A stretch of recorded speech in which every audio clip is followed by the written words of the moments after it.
The campus of Old Dominion University in Norfolk, Virginia. This is ODU football. Tonight, the home opener as the 0-1 Monarchs take on 1-1 North Carolina Central. Good evening, everyone. First Saturday in September means a home date for the Monarchs. 89 degrees and steamy here in the 757. I'm Ted Alexander. James Witham alongside Richie Somerville in our Monarch Game Day studios. And James, always exciting to come back to the ballpark. I mean, I've already sweat through my Hudson Blue shirt here, but other than that, it is a beautiful day for football. Always great to be back here at Cornbluff Field at SB Ballard Stadium. And I got to tell you, I'm feeling the throwback helmets today from the Monarchs. I love the festivities here. Fans at every home football game, Old Dominion University will honor a wounded warrior or hometown hero. These veterans and first responders will be saluted on the field before each game. The honorary captain program is presented by Window World of Tidewater. Window World providing American-made products installed by professional craftsmen at guaranteed low prices. Today's hometown hero is firefighter Sean Morris. Sean Morris is a Hampton Roads native and an Old Dominion University alum. He joined Norfolk Fire Rescue in 2004, graduated from the Fire Academy in 2005. He's proudly served the citizens of Norfolk for the past 21 years as a firefighter and paramedic, and is currently the operator of Rescue Company 2 at Station 14. Please join us in welcoming firefighter Sean Morris as tonight honorary captain. All right, James. Looks like the Monarchs are sending the return team out there. They'll be moving from left to right, and they'll get an opportunity here. Mario Easterly and Markai James. They'll be fielding it off to our left with those running man logos on the helmets. First time we've seen that. It's interesting. NC Central actually won the toss and elected to defer. I'm not so sure after what happened last week with Colton Joseph, they shouldn't have taken the ball. Caleb Robinson, a sophomore from Middleburg, Florida, will kick it from right to left. And we'll see how this thing starts. Lots of touchbacks last week in Bloomington, Indiana. The third time the Eagles have teed it up. This is the first meeting between the two schools. Monarchs have won the first two. And the kick is a high end-over-ender that Markai James will let bounce on the D and Old of Old Dominion. And the Monarch offense will come out onto the field, and that means a chance to see if Colton Joseph can do something only Georgia Tech has done in the past, and that's score on the first play of the game in 3 consecutive games. Quinn Hennicle did it against Arkansas State to wrap up last year. That was in Jonesboro. Last week in Bloomington, Colton Joseph goes 75 yards for a touchdown. Our first play from scrimmage is coming up. What do you think they'll run, James? I got to tell you, I'm not so sure you don't run the same exact play that you scored on the first play last week and see if these guys can handle it, because Indiana certainly couldn't. Markai James and Naeem Abdul-Rahim Gladding in the backfield with the 1st and 10 from the 25, ball on the left hash mark. And they will throw the ball over the middle, pass, caught at the 42-yard line. Well, that's a nice way to start. It's not a touchdown, but it's a first down for Old Dominion University, Ja'Cory Thomas. You want to see that passing game get going early too, so that's probably a really good call by Kevin Decker. 43-yard line on the far hash. Monarchs moving left to right. Initial drive, initial play was rather effective for 18 yards. 2 wide receivers to each side of the formation. One running back stands to the left of quarterback Colton Joseph. The snap is good, and Joseph keeps it and goes around the right side and is met early in that particular play. Nice play there from DJ Estes, the redshirt sophomore from Birmingham. And all Estes did there was just stay home, and that's one of the mistakes you see a lot of defenses make against Colton Joseph. He just stayed home, waited for Joseph to come to him. Great play. Give him a half a yard on the first down carry. Second down and a long 9 for Old Dominion in the initial drive. Ball's in the middle of the football field as the Monarchs attack the Atlantic Bay football complex to our right.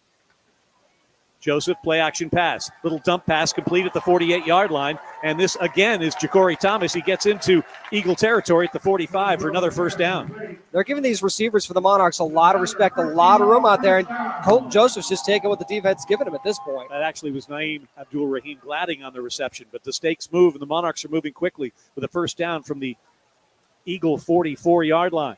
Claps the hands to Joseph. This time he hands the ball off, and Markai James burrows his way maybe for 2 yards on the first down carry.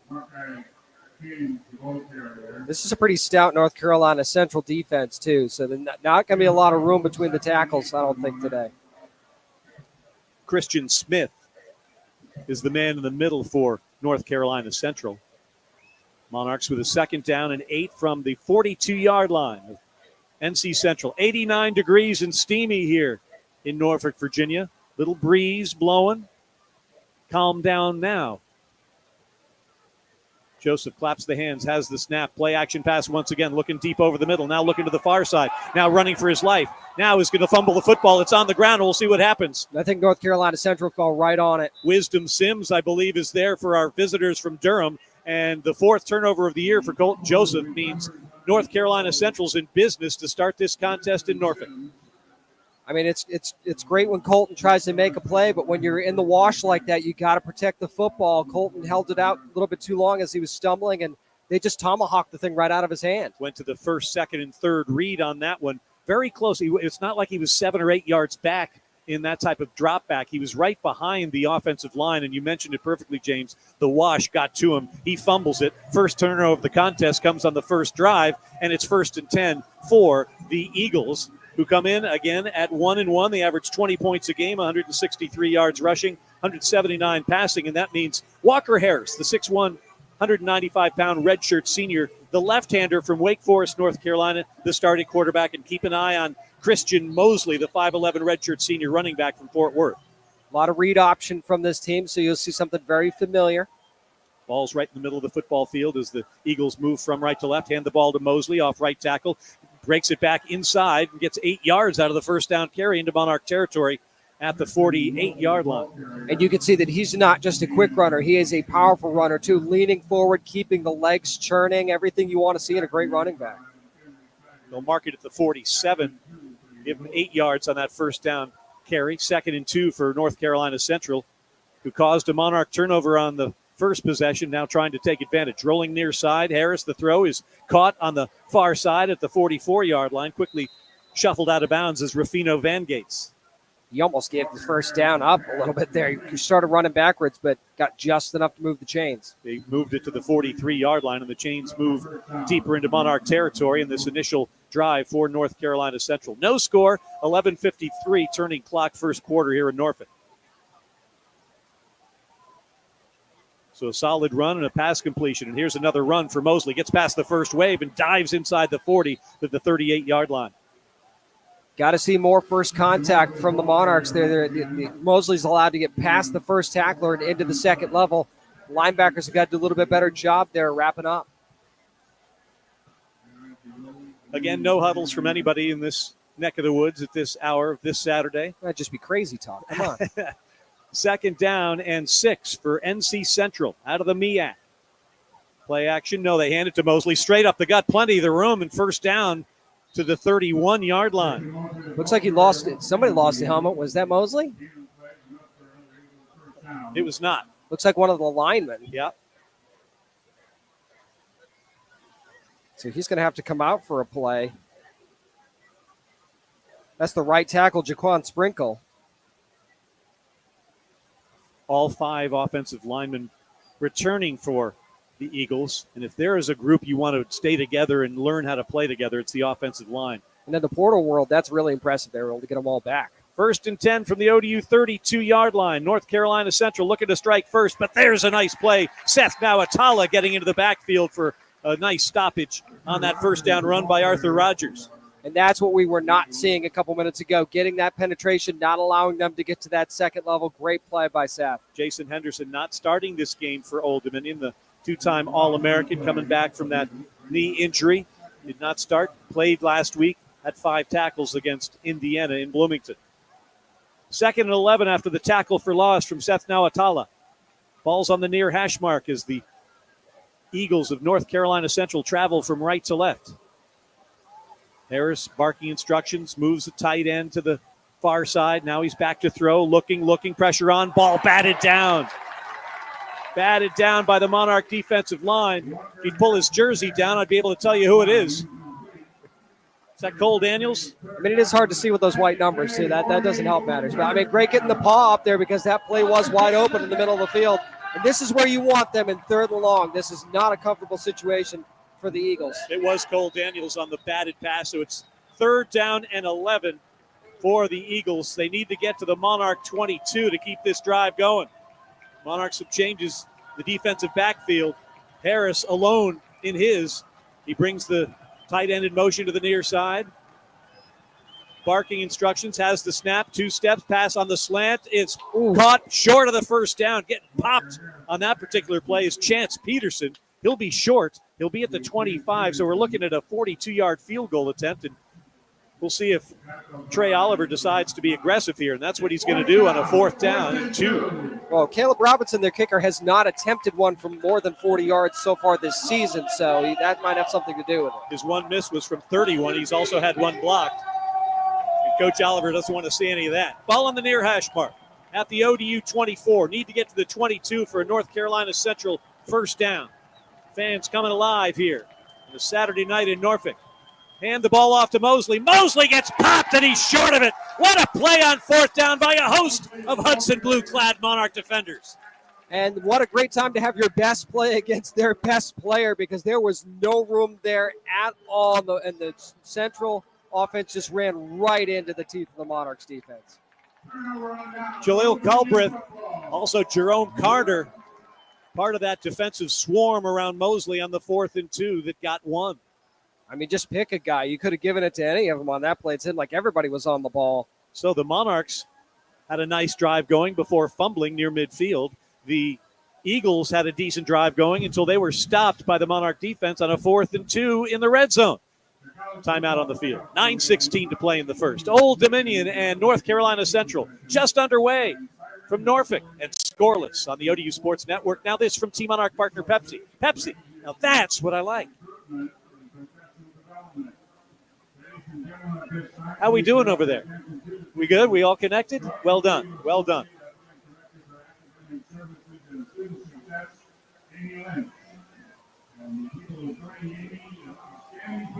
Across the region, including 3-time ODU alum and current interim superintendent of Norfolk Public Schools Dr. Ball, along with a group of educators who have been nominated and selected for their exceptional dedication and impact in our school system. We are proud and honored these individuals for going above and beyond in their classroom and their community.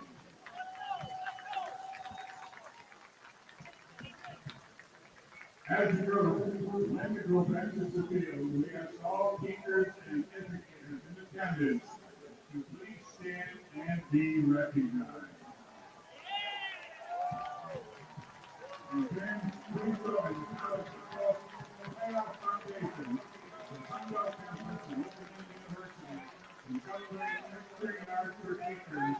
Let's give them a huge round of applause to all the educators that are here tonight. Thank you, teachers, for doing the extra yards for all of us.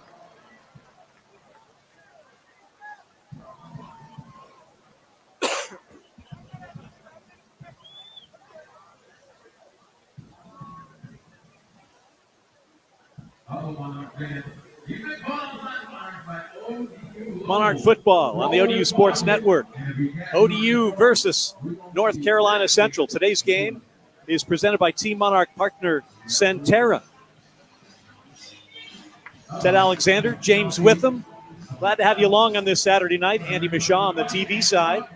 Richie Somerville back in our Monarch Game Day studios. Wherever you may be, we appreciate you taking us along. Scoreless, James. Each team's had the ball. Monarchs fumbled, and the defense picked them up. And maybe that's a little bit of a wake-up call for the Monarchs, and that's what you need early in this game, and the fact that your defense was able to prop you up, which is what they're supposed to do, and figure out that you got to take this defense seriously. 1st and 10, Old Dominion from the 24-yard line. They're moving from left to right. Hand the ball off, and this is James who keeps the legs moving across the 25 to the 29. Nice gain for Markai James on first down. Just waiting for him to pop one. He's a very patient runner, but I'd like to see how fast he really is once he gets out in open space. Give him about 4.5 yards on that first down carry. 2nd down and 6 as we go under 9 minutes to play in the first. Play action pass over the middle. Pass is going to be diving in. Caught there. Nice catch from Trey Brown. Had to slide down for that one, and a wonderful play by Brown. Goes down and gets it. First down for the Monarchs at their 46-yard line. Brown's 4th catch of the year. Fresh set of downs for ODU and the Hudson Blues. Another play action pass. Joseph looking far side. Now looking over the middle. Pass is going to be caught. Nice catch in traffic. Jalen Butler. All over Butler on that particular play was Max Irwin. And he still held on for a nice catch. Welcome back home, Jalen Butler. It's been a while since we've seen him here. From the 49 of NCCU. First down for Old Dominion. 2 wide receivers to each side.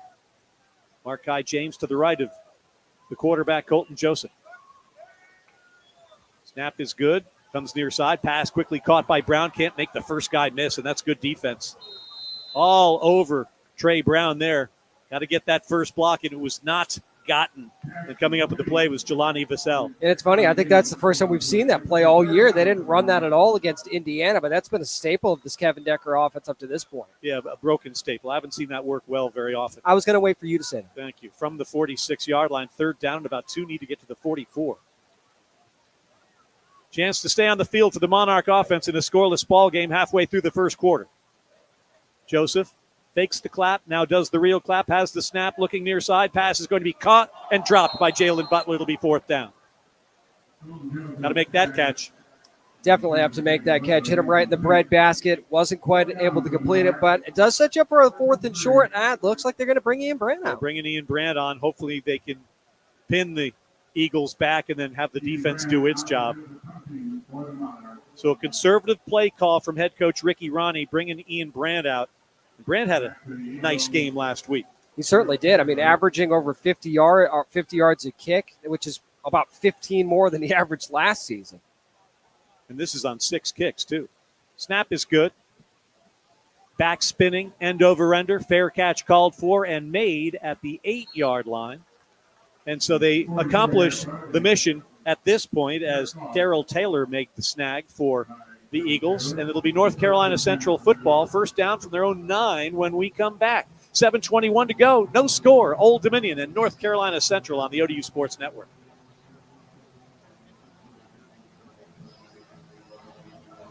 That was the right call. You think? Yeah. James likes the call. He likes the call right there because he wants to be conservative in this one. Well, it's not that. It's that you got to make them prove that they can go the length of the field. They had a short field already once. Right. You don't want to give them another short field. Your offense a little sloppy right now. Got to get that cleaned up. So wouldn't have been surprised if they went for it, but I think this is a good decision. Speaking of getting things cleaned up, put that underneath the stand over there to raise the level of the camera. I will do that. We'll see if that makes James not look like he's Manute Bowl. Which I am not, by the way. Not bad. Not good, but not bad. Here, tilt. Hold on. Let's do this. There you go. There you go. Now, see, very good. We went from having not enough of me to way too much of me, which nobody needs. Nobody needs that. All right. Ladies, we all right back there? We doing okay? All right, good job.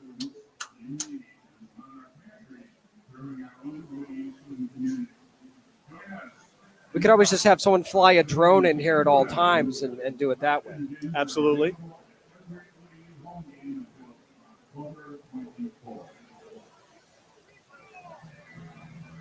Fans still filing in here. We're expecting about 15,000 or so. Don't have that in here at this point. I will say the student section again, bravo. Love it. Love it out of the student section. Second year in a row.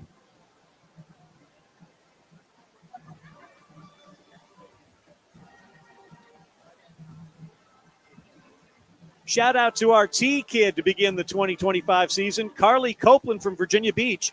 She was chosen to be the Invest 529 kickoff kid. They're going to be retrieving the football tee after the opening kickoff. Carly did just that. Kids age 7 to 12 can register for the Invest 529 kickoff kit online at ODUsports.com under the Fan Promotions tab. Carly Copeland of Virginia Beach, well done. All right, 7:21 to go in our first quarter. No score. Monarchs decide to punt it, and they've got the Eagles starting this drive from their own 9-yard line. James brought up a great point. Prove to us, you Eagle offense, that you can sustain a drive. And why give them a short field? Because that would make it easier to prove that. Well, and not only that, they were basically in field goal range, decided to go for it instead. Now you're going to have to make them go at least 70 yards to get to field goal range at this point. Walker Harris at quarterbacks in the shotgun formation.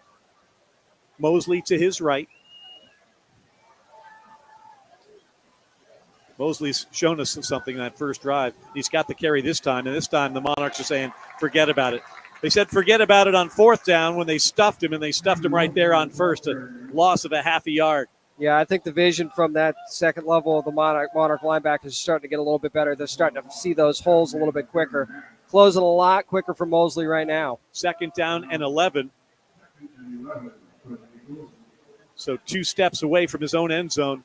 Walker Harris awaits this shotgun snap on a 2nd down and long. Monarchs bring the blitz. They give it to Mosley, and Mosley's not going to get to the line of scrimmage. Another solid run defensive stop by the Monarch front line.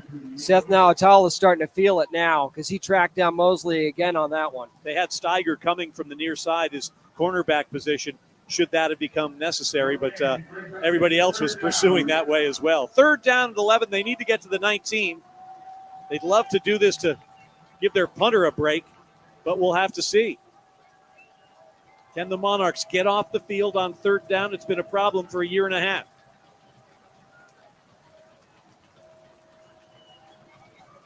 Baez lonesome in the backfield as quarterback Walker Harris. Far side pass is caught. They're going to need to get a block or two, and they don't. Out to the 14-yard line, and that'll be 4th down and 4 coming up after the completion. Naseem Cosby, the reception for North Carolina Central. 4th down and 4, and on comes the punter for the Eagles. That's Brandon Bowman. 9 punts thus far this season, 42.5 yards, 3 of 50 or more. And you've got Naheem Abdul-Rahim Gladding standing on his own 40. Monarchs hoping for good field position here as we have 5.5 to play in a scoreless first quarter. Snap is good. Oh, but bobbled by the punter, and he's going to get hammered in the end zone. And that is either a safety or a touchdown. Let's see what it is. The signal is a safety. Safety for the Monarch special teams. It's 2-0 ODU. Ball was bobbled by the punter, and then it touched probably about 4 or 5 guys before NC Central finally fell on that thing.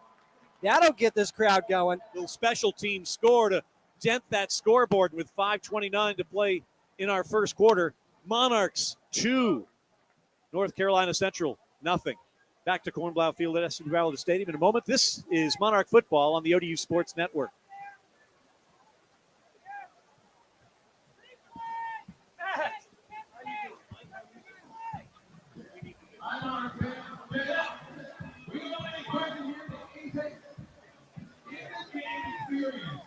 Target, you get 3 chances. 3 field goals.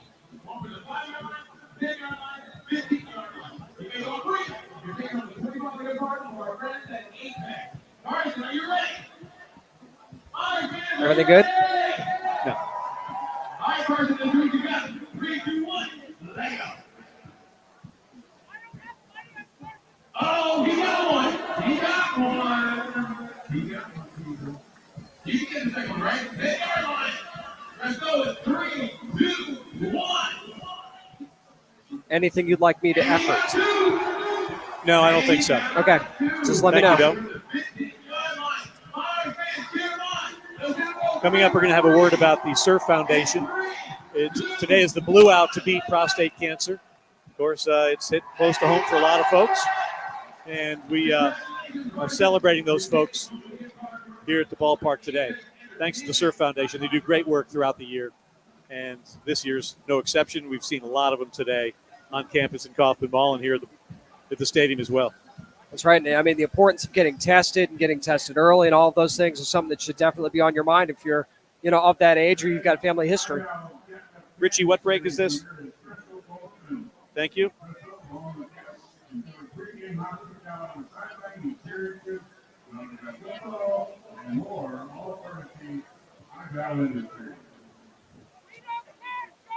Yes, indeed, playing the safety dance, the men without hats. How about that? The dusty wax here at Cornblau Field at SB Ballard Stadium. 2-0. James, what a defensive play. And the snap was good, but the punter, Brandon Bowman, not up to the task. No, he took his eyes off of it. I don't know if that was CeeDee Lamb back there trying to punt the ball or what was happening, but he just took his eyes off it. He saw the rush coming, and there was a little bit of chaos going there before the snap, too. You saw one of the up men waving his hands like a crazy person, and then all of a sudden that ball was on the ground. Those are the types of reasons why you punt instead of going for it yes. at midfield. The Surf Foundation is hosting the Blue Out to Beat Prostate Cancer today. It's presented by Urology of Virginia, reminding you that early detection saves lives. 1 in 8 American men will get some form of prostate cancer. The earlier it's identified, the better the rates of survival. We're honoring those survivors today and asking you to please get screened. Help us beat prostate cancer at surffoundation.org. So what you're going to do now, instead of have a guy punt it like Bowman, they're going to kick it off with the place kicker, Caleb Robinson. Which you could do. This is a free kick situation, so they can do this. It's a little bit different. Oftentimes they like having the punt because of the height, gives your coverage team a chance to get down there. 2-0 Monarchs, and here comes the kick from Caleb Robinson, right to left. Drives into it. And this will be James at his own 10. At the near hash mark to the 20. 25-30. Marki James to the 35. Dives to the 37-yard line. Monarchs will have solid field position and see if they can sort of turn that safety into something offensively. And again, another benefit of the free kick is that you are going to get that better field position. But again, we need to see some plays a lot like we saw early on in that first drive from the Monarch offense. Some quick throws, some easy throws to get some rhythm for Colton Joseph. And maybe try and get a running back out on the edge, whether it be Marki James or one of the other backs going in there as well. Joseph 5 for 6 in the early going for 56 yards.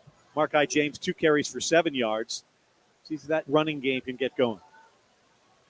1st and 10 from the 38-yard line, moving from left to right. Butler in motion to the far side. Joseph, play action pass, throws to the far side. They finally get the block, and here comes a nice effort from Old Dominion with a flag down, and I guess that block from Butler was a little too stringent as they're going to throw the laundry at him. Yeah, it's always that when you're trying to go, when the receiver's trying to go by, when they can get you on it. Our referee today is Stephen Robinson. Number 9, 10-yard penalty, still first down. The Butler did it. Thank you. Yes, he did. Not in the pantry, though. This is all complimentary. This just all complimentary. It just comes with your ticket. That's right. 5:08 to go in the quarter. 2-0 Monarchs. Got a Luke Waters base hit with a runner on third to get onto the board. I thought the Armour Family Baseball Complex wasn't finished. From the 30-yard line, first down for the Monarchs. And Colton Joseph's going to try and throw again. And he rolls to the near side, has some room if he wants to tuck it. He's pointing, tucking. Now he keeps it and gets maybe about 6 yards on the deal before he gets popped on the sideline. Doing the popping for North Carolina Central was Max Urin. See, the problem is he's looking for the big play, not just the play that needs to be made. And that's something that Colton Joseph's going to need to work on. And he opens himself up to harm right there. 2nd down and 13 for Old Dominion. Ball's on the 35-yard line. James to the right of the quarterback. 2 wides to each side. Claps the hands. Play action pass, near side pass caught by Trey Brown at the 44-yard line. And that brings up 3rd and manageable for Old Dominion. Brown, a nice effort and a nice start to this ball game. So far, that comeback route's been the best play for the Monarch passing game. I would try to go back to that a couple more times, especially here on a 3rd down. Brown with 3 catches in the early going for 20 yards, and the Monarchs are left with a 3rd down and 4 from the 44. Everybody's looking toward the near sideline for the play. Into the lineup for Old Dominion is Traquan Jones at running back. 2 wides to each side. Hand the ball. No, Joseph keeps it in a lot of room. Into Eagle territory. Across the 40 to the 39-yard line, and a flag comes in late. A lot of barking on the near side. Brown and the defensive back. Let's see who that was for Tamondre Braxton. Very interesting to see what the call is here. All of the plays are run for first down. After the play, personal foul. Offense, number 2, 15-yard penalty, first down, Old Dominion. You know, you get puffy, you screw your team, and that's what's happened right there. Trying to see on the replay exactly what he did. I mean, they've been wrestling pretty much the entire game. It's always the second guy. They always get the second guy. That's why you got to keep your head. They move the ball back to the 45. That's the bad news. The good news is Monarchs get a fresh set of downs on it, and hopefully lesson learned with 3:20 to play in the first. 2-0 Old Dominion off a safety as the punter dropped the football in the end zone. All right, Joseph coming near side again. Why not? Pass is caught at the 45 and some contact. Ja'Cory Thomas got popped, but he held on, and that'll be enough for a first down. Again, take what they give you. There was just a quick stop route right at the sticks. It's an easy first down, and Colton put it on him. How about we get that and set that up for the stop and go later? That's how you can get the big play. Yes, good call, indeed. yes. Again, it's all complimentary, all with the package. We don't charge you. There's no surcharges. There's no here. surcharge, no add-ons here. Here's Colton Joseph going far side, completing another pass. And this is inside the 40-yard line. Gang tackling are the Eagles, but not before the Monarchs gain 5 on first down. And this is all because of the benefit of the off coverage that the Eagles defense has been giving the Monarchs since this game started. TJ Lott on the reception for Old Dominion. When you have some success, we saw this with Indiana last week, James. When you have success on first down, you can open up the playbook a little bit more. It's a lot easier to operate offensively. And to take those shots, like you were saying, on shorter yardage. From the 39-yard line, far hash mark. You hand the ball off, straight up the guts. Oh, look at this. Touchdown, Old Dominion. His first as a Monarch, Traquan Jones. And he was untouched going up the middle. If you thought nobody touched Colton last week against Indiana, that jersey is going to be really clean for Jones. Traquan Jones up the gut. You were looking for an explosive running play. You've got it. It's 8-0 Old Dominion. Man, they needed that. They really needed that. They pushed him around on that play, too. So here we go with Riley Callahan to try the extra point. Your place kicking team is Brendan Durkin is your long snapper. Ian Brandt is the holder. And Riley Callahan, the senior from Ashburn, Virginia, is your place kicker. And the ball is down, and this extra point is up, and it is good. And with 1:59 to play in our first quarter, the Monarchs have extended their lead to 9-0. We finally found that spark in the running game. Who knew it would be Jones? Traquan Jones, how about it? The junior from Bartow, Florida, getting an opportunity, James, and boom, you get past that first level, and off you go. And you get to see once you could turn on the afterburners exactly how quickly that score can happen. And man, Jones has got some wheels on him. You know, you could say almost the turning point in that first quarter was the fourth down punt. Absolutely. Yeah. That led to the safety, and that led to the Monarchs getting the ball back and taking it the distance. And I know that people like round numbers say, why don't you go for 2 there? You'd make it 10-0. Well, if you kick the extra point, which is what they did, it makes it a 2-score game. If you miss it, if you don't get the 2, it's still a 1-possession game. So there you go. Thank you, KC Chiefs. Again, all part of the package. 7 plays, 62 yards, 3 minutes, 17 seconds. That is our scoring drive summary, and the Monarchs lead it 9-0.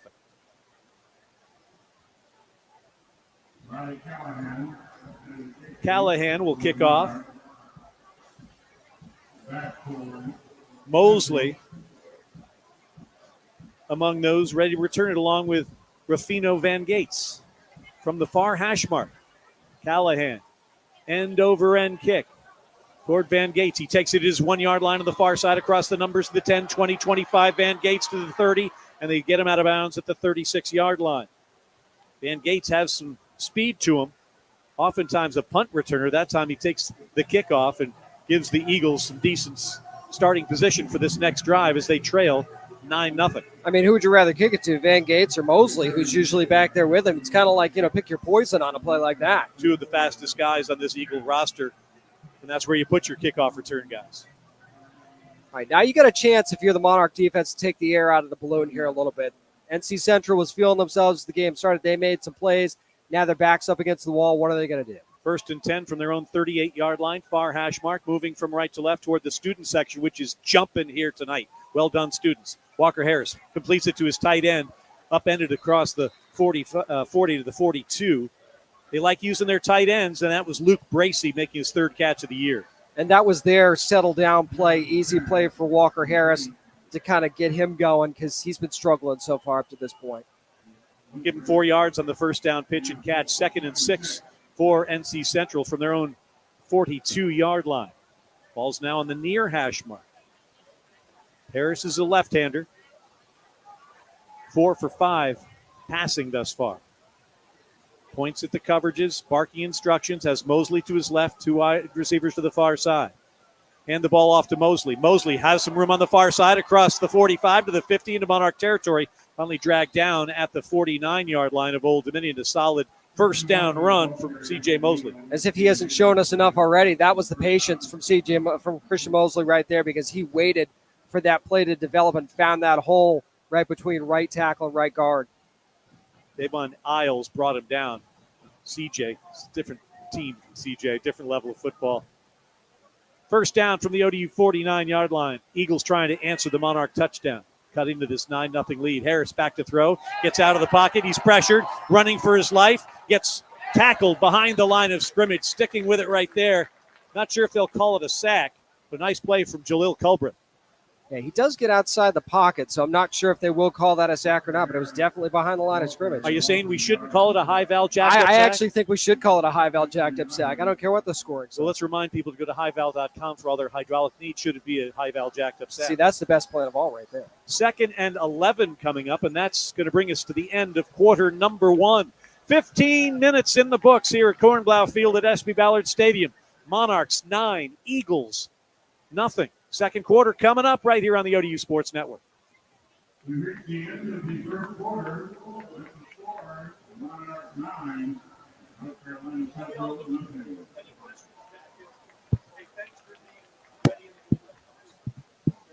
Appreciate you, Matt.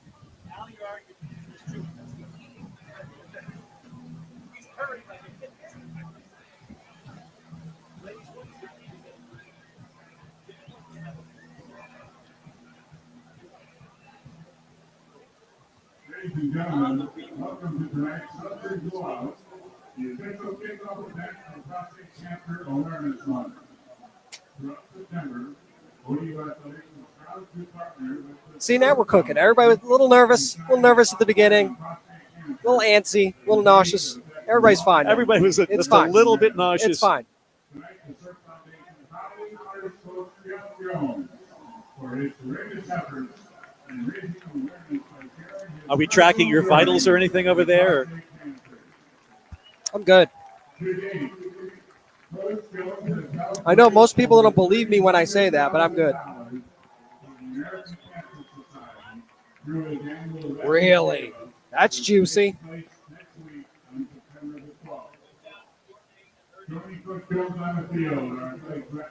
Troy. I'm Ted, by the way. Thank you for coming today. Saving the show. You're saving the show. Without these people, we'd have no show. Well, I realize that.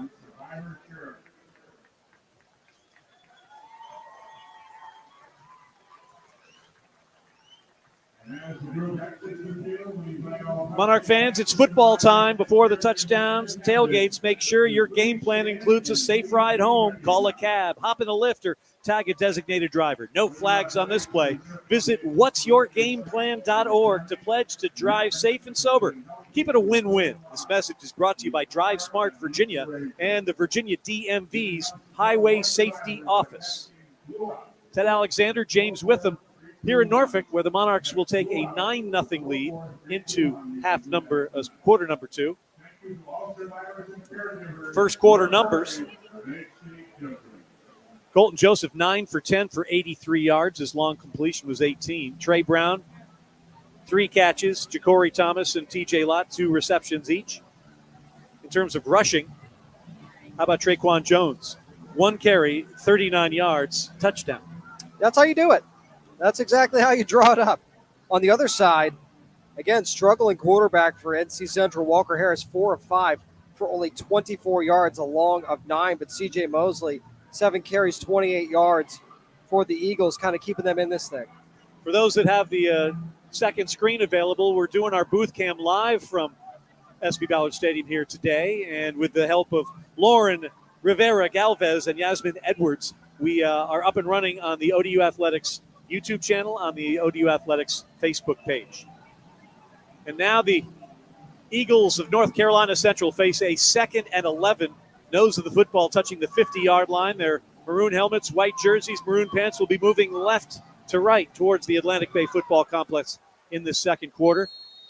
No wind to speak of on this steamy 89-degree evening in Norfolk, Virginia. Monarchs got a safety and then that 39-yard touchdown run, and they lead it 9-0. Harris, play action pass. The lefty drops back, dumps it off, a little screen to Mosley. Mosley jitterbugs his way to free space on the near side, inside the 35 to the 32-yard line. Nice move from Mosley. Monarchs are very lucky that it wasn't another 15 because Mosley got popped out of bounds. Official was not there to see it, but another great show of balance by Mosley. He's impressive. Very impressive. You can see why he's leading the FCS in rushing with. He's averaging 144 yards a game coming in, 182 in their opening win over Southern. He stands to the left of his quarterback, Walker Harris, second-year starter for the Eagles. They hand it off to Mosley, and why not? Off right tackle finds more hay, and he's inside the 30 to the 27-yard line. Why not on first down? A nice 8-yard carry. I mean, you might as well keep feeding him because he's feeling it. He's the only reason that they've basically done anything on offense up to this point. And then they take him out. Give him 5 on that play, James. 2nd and 5 now. As the Eagles, last time they were in this neck of the woods, went for it on fourth down and were stopped by Old Dominion. Hoping for better fortunes this time for our visitors from Durham. Walker Harris back to throw. Wings it toward the sideline. That's out of bounds. Saw that his man over there was covered and he just chucked it to the far side. OB had barely enough on it to get it over the sideline. Yeah, that was one of those where it was either going to be there quick or it wasn't going to be there at all, and Harris just decided to throw it away. Quentin McCall, the intended target. Here we go. Third down. They need the 22-yard line to keep the drive going. Ball's on the 27. Near hash mark, just above the Kornblau Field inscription on the turf here, the home of the Monarchs. Arthur Rogers Jr., the running back to the right of the quarterback. Straight drop back for Harris. Harris flush from the pocket, throws near side, incomplete. It'll be 4th and 5 from the 27. And again, what do you do? Because your kicker has not fared well this year. It's kind of a middle-of-the-road type situation. You couldn't get it earlier, struggling to throw the ball. I'm giving them every reason to kick this ball. Well, it'd be about a 44-yard attempt, and I don't think they're comfortable doing that, so they're going to go for it. Once again, Mosley back in the lineup. 3 wide receivers to the far side. Monarchs stopped the Eagles last time in the first quarter on the 4th down attempt at just about this part on the field. They need to get to the 22. Harris moves Mosley to his right, accepts the snap, straight drop back, looking, wings it, goes for it all. That ball is incomplete. And a flag's going to come down. Why you tackle him late is beyond me. Oh. The ball was over the head, almost uncatchable, and Isles just tackled the receiver. I don't get it. The only way he's getting to that ball is with an Uber. 15-yard penalty, automatic, first down. That was an unforced error right there by Isles for sure. I just don't. The ball was either right there or beyond them when the contact was there. I'm not catching up to him. He's not getting that ball. So, unwrap it carefully. Contents may be fragile here on this Christmas gift delivered at 13:39 to go in the half. 9-0 Old Dominion has that mistake given the Eagles an opportunity to get back in the football game. From the near hash, first down, 11-yard line. Hand the ball to Mosley. Why not? Bounces it outside, tries to cut it up, but the defense is there to pursue. Nice defensive play, gain of 2 on the first down play. Flag is in there. Yeah, and I don't think Shaquan Sprinkle's going to be very happy about this call, but here we are. Holding, offense, number 55. 10-yard penalty, first down. Check that. They'll call that on Trayvon Humphrey. Little makeup call, you think? Maybe a little bit. Maybelline? Maybe a little bit. Little Sephora little call late on that little one? late, though. That was a 4th down play, so I'm not sure we're on equal footing here. No. I mean, it's not the good stuff. They'll move the ball back to the 22-yard line. First down for North Carolina Central, trailing Old Dominion 9-0. Monarchs looking for their first win of the year after falling 27-14 at Indiana last week. Next week, the Hokies of Virginia Tech will host Old Dominion. Harris hands it off to Mosley, again going east and west. Brought down for a loss. Another big-time play. The penetration from the D-line leads to a TFL. And Chris Trinidad brought the offensive lineman with him. He just tackled everybody on that play. Second down and 22 now. To get a first down, they've got to get to the 3-yard line. Second down. We'll mark it at the 24-yard line, just inside the hash mark as the Eagles soar from left to right, trying to get on the board and cut into this 9-point Old Dominion lead. Harris back to throw, looking near side, throws, catches at the 20, dragged out of bounds at about the 14-yard line. Making the reception was Chance Peterson. Brought out of bounds by McKendry Steiger. That's their best pass play of the day right there. Yep. Great throw. Third and ish manageable. Third down and about 11. Again, they need to get to the 3-yard line. Turning clock, 12:05 to play until halftime. Harris at quarterback. They brought in Arthur Rogers Jr. at the running back, who stands to his left. 3 wide receivers, including a tight end to the far side. That's where he's looking to the tight end pass. Caught inside the 5, very close to a first down. The shoe, the tight end, went to Chance Peterson. I think he's a little short. Depends on where they mark it. That's a horrible spot if you're an Eagle fan. Yeah, he's short. And it'll be 4th down and 1. And if they're going to go for it from the 30 or the 25, you're going to go for it here, and why not? How is Mosley not back in this game for the Eagles? They still got Arthur Rogers in there. How do you not bring Mosley in for this play? Trinidad comes in, a bunch of defensive stalwarts follow him. Christopher Spencer. Are we tush pushing Fourth this and thing? 1, they tried that, and I don't know if they got there. A tricolor pile in the middle of the field. Sneak from Harris. I know they're the Eagles, but they're not the Eagles. Only needed 1. All depends on the spot. I don't think he got it. I don't think he got it either. Not that I'm 2020 anymore, but Well, who is? you're going to ask the Monarchs to move back. They'll move into the end zone. This is ball's at the 2.5, 3-yard line. I don't think he got it. And they will measure here with 11:04 to play in the half. I want to remind you, Richie Somerville in our Monarch Game Day studios is going to get us cut up on all the scores from another busy Saturday in college football, including some upsets. And they're going to bring on the chains. What do you think, James? Yes or no? No. I don't think he got it.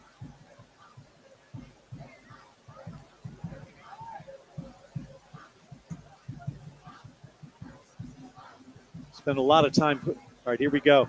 Not That's even short. close. That's short. Monarch football after the second 4th down stop in the first half. And we'll take a break to celebrate it. 11:04 to go until halftime. Old Dominion leads North Carolina Central here in Norfolk. It's 9-0 on the ODU Sports Network.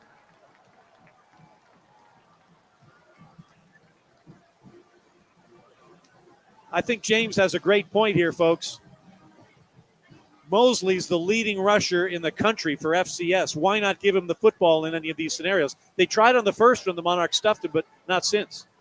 And quite frankly, he's shown that he can do everything. He's a power guy. He's shifty. He's patient. He is whatever you need him to be in that moment. And instead you go with a tush push, and I get it. You've got a big offensive line. Understandable. But how many times do you feel like they probably run that play in these first few games? I'm guessing 0. And you're going to pull it out there in a goal line type situation when you've already got a bunched up Monarchs defensive front. Just not a smart play by the Eagles. All right, here we go. A little trivia question. The safety. Monarchs got on the board on the safety. When was their last safety and who is it against? Oh, last safety Little trivia. against Liberty? No. You think about it at home. When was the Monarchs' last safety, and who was it against?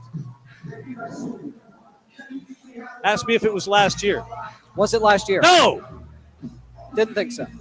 Ask me if it was the year before. Was it the year before? Yes. Okay. So it wasn't Liberty. No, it was not Liberty. Okay. Worst broadcast location in the Sun Belt. Oh, wow. Come on. Southern Miss. No. Georgia State. Oh, we probably couldn't see it. 11:04 to go.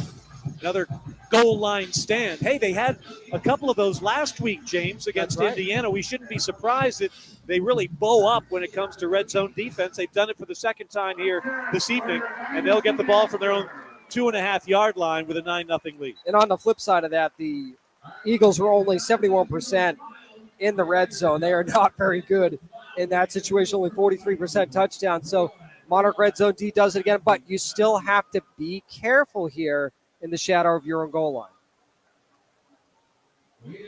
Dawson Johnson comes in at tight end, the redshirt freshman. They have high hopes for him. I haven't seen a pop pass in a while. Let's do that. Worked out pretty well last year. Katravian Hargrove is in at running back. They also have high hopes for him. Didn't get a lot of opportunities at Indiana, but here he'll get one. Oh, they almost fumbled it again on the goal line. Second fumble of the half. The exchange was miserable, and it's trouble for ODU, and we'll see if they got on top of it at the half-inch line. And they did, but that's always the trouble with a read option when you're getting ready to pull that. It could sometimes just jar loose. And now you thought you were on the shadow of your goal line before. Now you really are. I mean, the ball couldn't be any closer to the goal line. And it's second down and call it 12. Yeesh.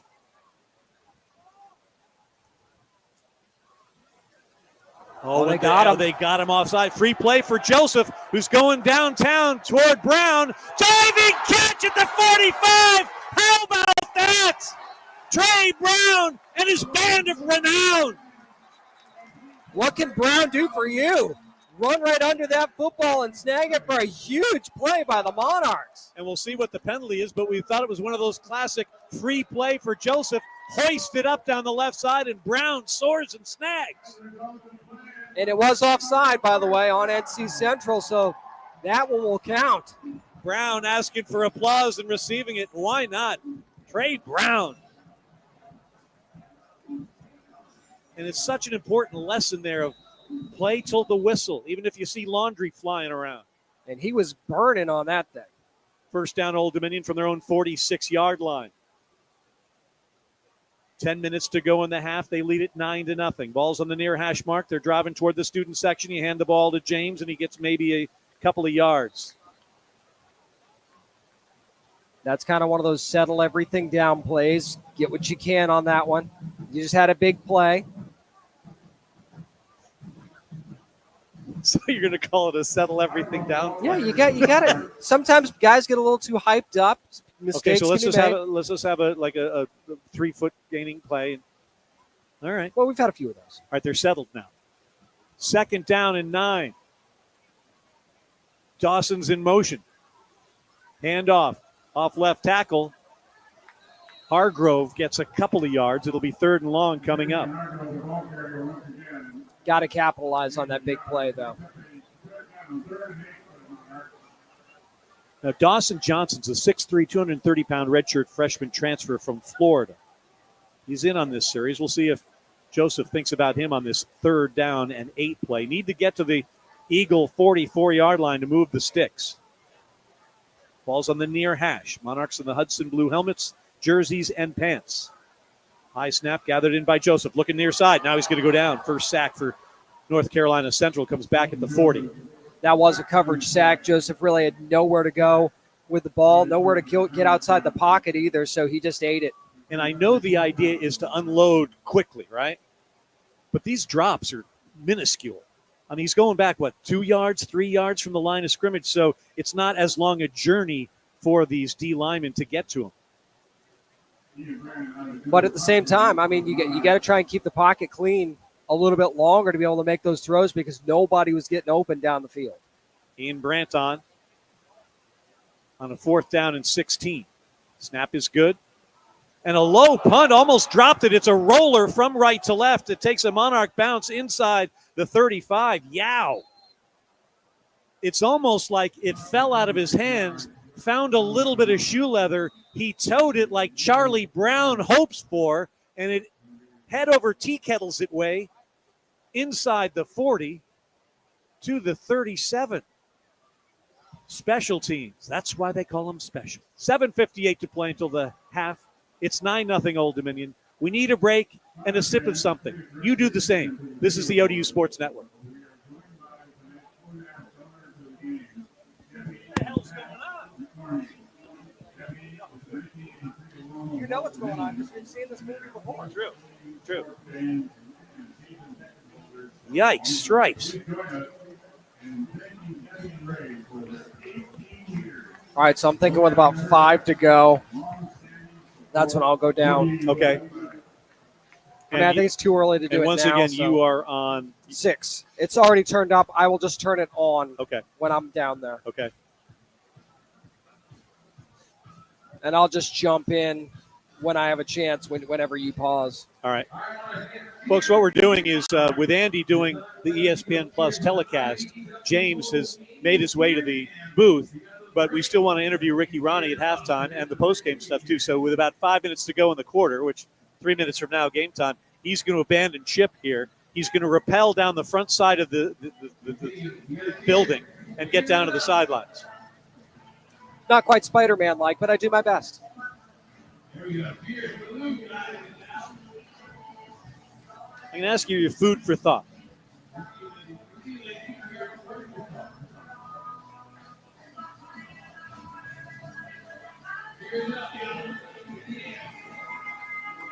Say that again?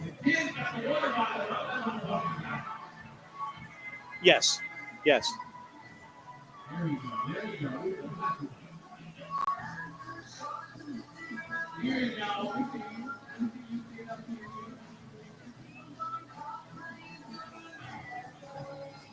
7:58 to play until halftime here in Norfolk. Old Dominion leads North Carolina Central 9-0. Time for our food for thought, brought to you by Food Lion. James Witham, we've had some funky stuff going on here, some really good stuff and some really not so good stuff. Your Food Lion food for thought. And the thought is you got to keep it simple on offense. I know it's frustrating. I know you feel like you should be able to take the top off on an FCS team, but at this point, you're struggling a little bit. You got to have more of those easy throws. You take advantage of the space you're being given on the outside. And I know I said settle down before. Well, they kind of do, but with more easier plays on offense to get things clicking a little bit better.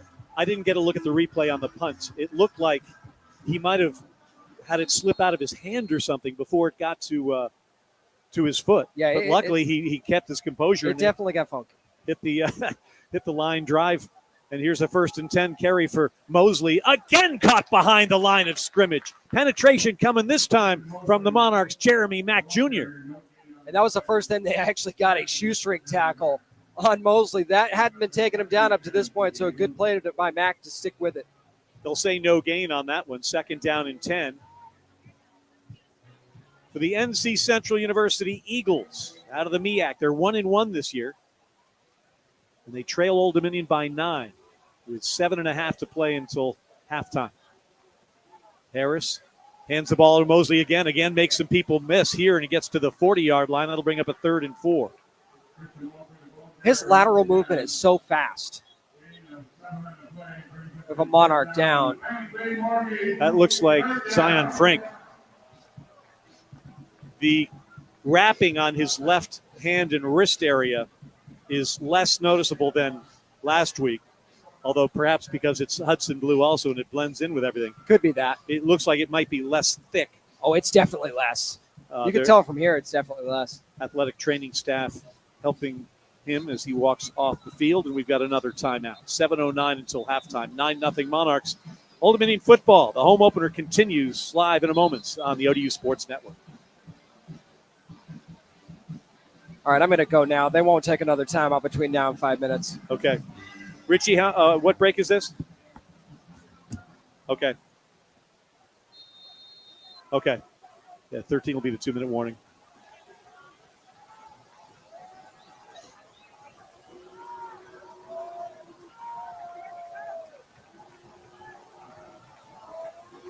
Well, they're playing. Come back, Richie, when you can.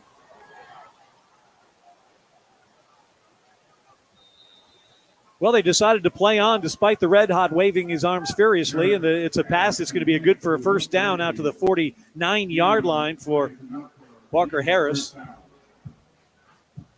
And so we play on. First home game for a lot of folks around these parts. James is headed down to the sidelines where he'll talk to Ricky Ronnie heading into the locker room at halftime. And there's Mosley getting through the pile barely as he gets into Monarch territory at the 48. It looked like the wash had him there, but sometimes you lose the surfer and the pipe and the half pipe. Well, he came out of the curl looking sweet. He weaseled 3 yards out of that play. It's 2nd and 7. Impressive is Mosley, the running back. 12 carries, 41 yards. Monarchs have done a good job here and there on him, and I guess just 41 yards seems like more than that. From the far hash, 2nd and 7. ODU 48-yard line. Hand the ball off to Mosley again, and they catch him behind the line of scrimmage. Again, the penetration, when you can get the penetration across the line like they did right there with Jeremy Mack, you can disrupt this running game, and that's what happened there, bringing up 3rd down. 3rd and 7 for the Eagles. They need to get to the Monarch 41. Turning clock, 5:21 to play in the half, 9-0 Old Dominion. Monarchs got a safety when the Eagle punter dropped the ball in the end zone and was swarmed upon. They got a 39-yard touchdown run from Traquan Jones. Here we go. Harris back to throw, looking far side, rolls to the far side, dumps the ball off. It's intercepted! Intercepted by the Monarchs! Into Eagle territory inside the 30. The pick made by Jerome Carter. INT ODU.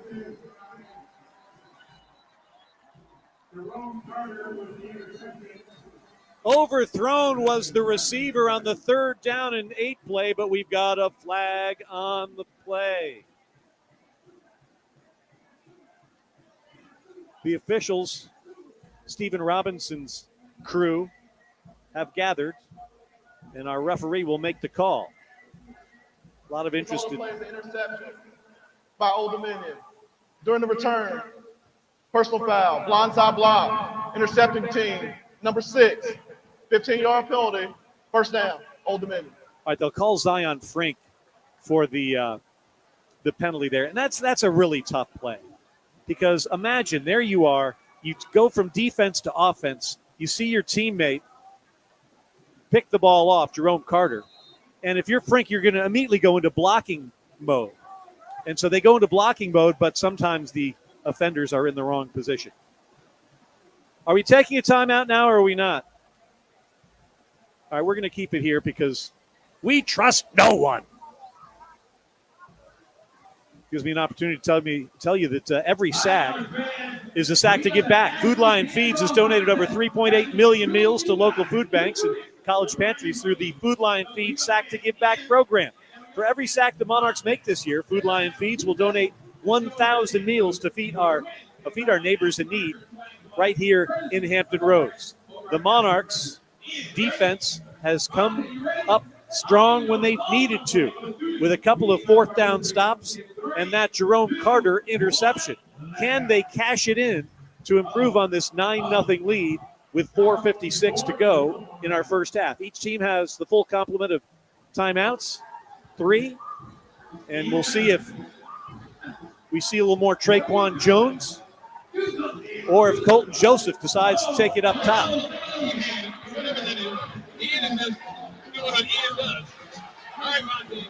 Again, we've got the Monarch football halftime report coming up. Richie Somerville with some scores. James with him on his way to the sidelines. We'll have an interview with Ricky Ronnie. What we doing? We got 5, 4, 3. We'll get you stats, a special guest, and more. Give it up for for our contestants, everybody. James, you got your ears on. Yeah, I think that I missed a little bit, didn't I? The big Yeah. blue is up to you to see who But they couldn't have waited for me to get down here, is or it what? Ian or is it Vontae? Students, who do you think it is? Ian or Vontae? Well, James, from your vantage point, tell me what the crowd looks like, especially on the home side. I will say that on the home side, we are very full and very Hudson Blue heavy, so they got the memo there. Other side, I mean, the upper part of the stadium is not quite filled on the visitor side, but the students have done the job once again this year, and it looks great. All right, so the Monarchs will have a 1st and 10 from their own 31-yard line. Ball on the far hash mark. They're moving from right to left. They'd love to celebrate a touchdown at the end of the half right in front of the student section to reward them for their support. And we'll see what they can do. Markai James to the left of quarterback Colton Joseph. Play action pass. Joseph looking near side. Coming with a long throw. Pass is caught into Eagle territory. Still on his feet at the 46-yard line. Nice effort there from Ja'Cory Thomas. First team auto first down. So nice play right there as Joseph's piling up the completion percentage and yardage numbers for this first half. And he's got the Monarchs with a first down. They'll mark it at the Eagle 45, near hash mark. Another play action pass. Joseph standing tall in the pocket, now flush to the near side. Looking, throwing across his body. Pass is over the head of Trey Brown. Just a little bit high there. Again, that's another one of those that's really dangerous, though. You're drifting. You don't have a chance to set your feet. Luckily, that one just sailed right out of bounds. That's why in warm-ups every game you see him just doing the trunk twist because he needed that flexibility to just get that pass off. It was incomplete, and it is now a 2nd down and 10 from the 45. You fake the clap, then you look toward the near sideline over your left shoulder, and then you look back and you fake clap again. Offensive lineman pointing toward coverages. Now the clap is real. Joseph to throw. Over the middle. Pass is caught at the 27. Colton Joseph's pass. Naeem Abdul-Rahim Gladding. Complete. I know it's not hoop season yet, but Gladding with a heck of a box out there to make that play. First down. Check, that's Thomas again. Mike Jones would be proud of that. Great catch in traffic. And a handoff to James. They sent him up the guts, and he finds his way to the 23-yard line. 3:49 clock ticking here in the second quarter. Monarchs trying to build on a 9-0 lead. Second and 5 for the Monarchs. Quick snap over the pass is caught. This again is Ja'Cory Thomas. Gets past the first wave, dives to the 10. First down for Old Dominion from there. And that's what we've been waiting for. We've been waiting to see a wide receiver break a tackle and go ahead and make some yards after contact. Well done by Thomas. Let's give a shout out to Jalen Butler doing the blocking on that smoke screen, if you will. First down and goal from the 10-yard line. Ball's on the near hash. They're headed toward the student section to our left. James to the left of his quarterback, Colton Joseph. Joseph looks to his left, to his right, claps the hands, has the snap, hands it off to James. James off right tackle, breaks the first tackle, tries to get it inside, does inside the 10, leans forward to the 6 of the 5. It'll be 2nd down from there, and the Monarchs don't mind the clock going tick, tick, tick. Looks like we got a stoppage here. Not sure if we've got a timeout or they just decided the clock didn't need to run anymore. Looks like we've got an Eagle down. That's Josh Jones, who makes his way off the field on the far side with his helmet in his hand. And it'll be 2nd down and goal. They'll mark it at the 6. Ball's on the far hash mark. One receiver that way, 2 to the near side. Which way will Joseph go with Markai James in formation to his left? Taking his time. Has the ball, looking to throw. Throw, near side. Pass, caught. Touchdown, Old Dominion. Colton Joseph finds the end zone. Naeem Abdul-Rahim Gladding. Touchdown, Old Dominion. It's 15-0. His first touchdown as a Monarch came in this stadium.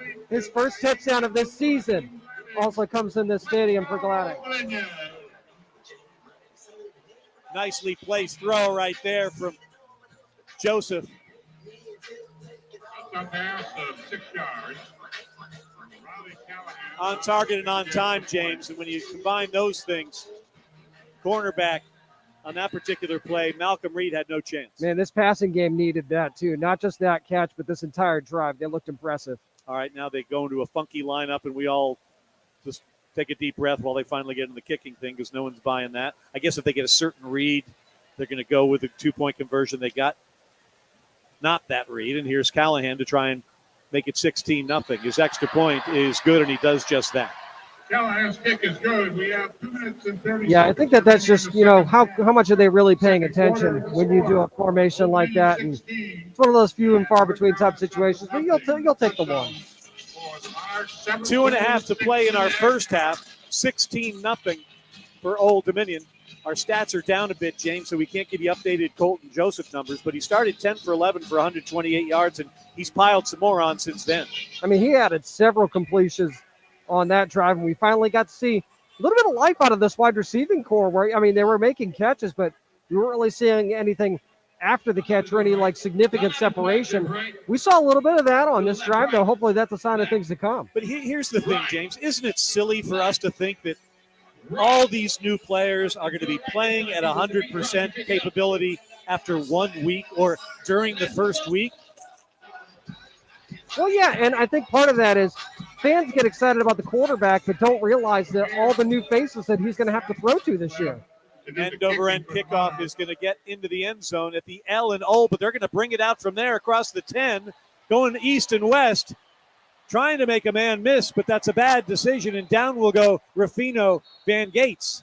And it'll be a nice, solid effort from the Monarch special teams, pinning the Eagles back at their 17-yard line. And a flag was thrown from the 50-yard line. Great arm by the official. Should be a javelin thrower. Let's see what this call is.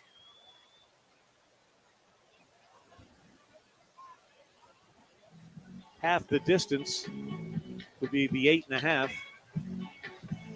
I don't know why you bring that one out. I know the Monarchs have struggled on special teams, but that was not a good decision. There is no foul for holding. First down. North Carolina Central. All right, North Carolina Central. 2:22 on the clock and 3 timeouts on the big board to try and carve into this 16-0 deficit. See, I'm greedy. My brain tells me that the Monarchs have got a chance to get the ball back and put more points on the board. Well, remember last time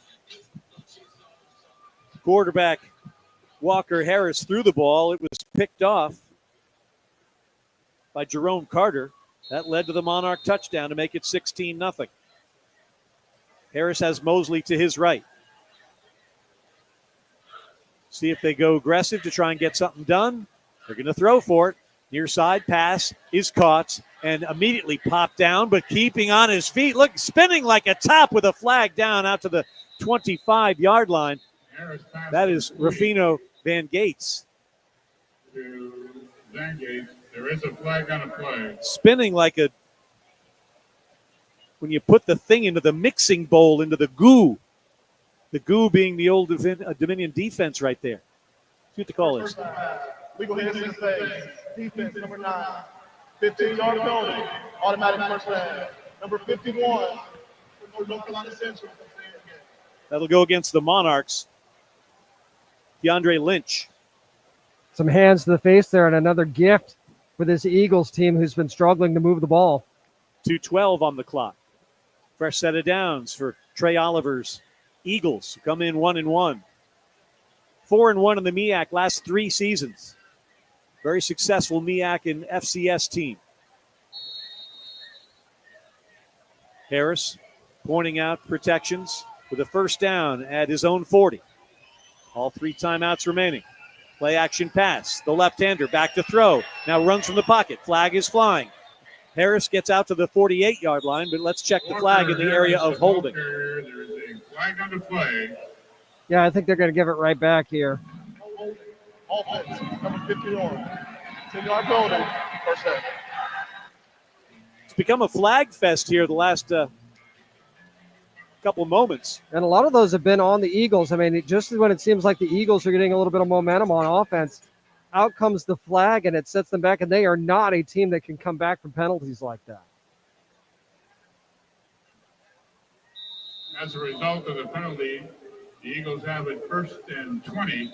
1st and 20 from their own 31 now. Yard line. Ball's on the near hash mark as they head toward our right, and they let the clock go down to the 2-minute timeout. 2 minutes to go until halftime here in Norfolk, Virginia. Old Dominion 16, North Carolina Central University nothing. Now this on the ODU Sports Network. It is now time for the Toyota military seat upgrade. Go ahead. Our friends, William and Debbie Panal, have just had their seats. Little inside baseball for you. That's one of the fun things about our booth camp. We took a break before because the guy in the red hat, he's literally, they call him the red hat because he's wearing a red hat. We're creative that way. So he goes out onto the field and he's got the thing that has the time on it, right? That tells you that you're going to go to a timeout. So when that tells you it's going to go to a timeout, you throw it to a timeout on your radio station. So you do that, and you're sitting there looking at blah, blah, blah, blah, and you look up and they're playing again. So somebody screwed up, and I'm in a commercial. I had to tell Richie back at the station to say, whoa, on the commercials, bring it back. So he gets to the end of the commercial, brings it back, and we missed a pass play, but nothing crazy. And so now he's got to make up the time that we missed in the last break in this break. Would you like me to lodge a complaint? I'm right here. Well, I was telling our booth camp people exactly what's going on and why they sensed an increase in my blood pressure. Well, I could let him know that that is not a nice thing to do if you'd like. Although he is wearing headphones, so maybe not. All right, James, there are now new boxes in the Lexus Terrace over on the far side at field level. Do people in those boxes look like they're having fun? No, not there. Look to your left. Look to my left. Okay, I got it. Under the, all right, I see. No, not there. Under the MO of Monarchs, look behind there, where the media day was. Oh, I got you. Yeah, they look like they're having a good time. It looks like it's very festive in there. All right. What about the people in the higher levels in the suites? Are they having a good time? Oh, they are definitely having a good time, and who wouldn't be up there? All right. The wave is going on right now, being executed. Are the people catching on? Oh, well done in front of us. The wave is going. Very well done in front of us. I just did it right here, James. You'd be happy. I'm very proud of you. You'll see some broadcasters hate the wave. I've never been in there. I love the wave. And this was a good time for the wave. Like during game action, not a huge fan of it, but in a timeout situation like this, wave on. I'm all for if the fans are having fun. If those that paid to get in want to do something that's legal and fun, go for it. Thank you for saying it's legal. That's a very important thing to say right now. Well, fun is defined in many different ways by many different people. And the wave has stopped. Okay. Oh, no, here it is. Came on this side. It's a rip current.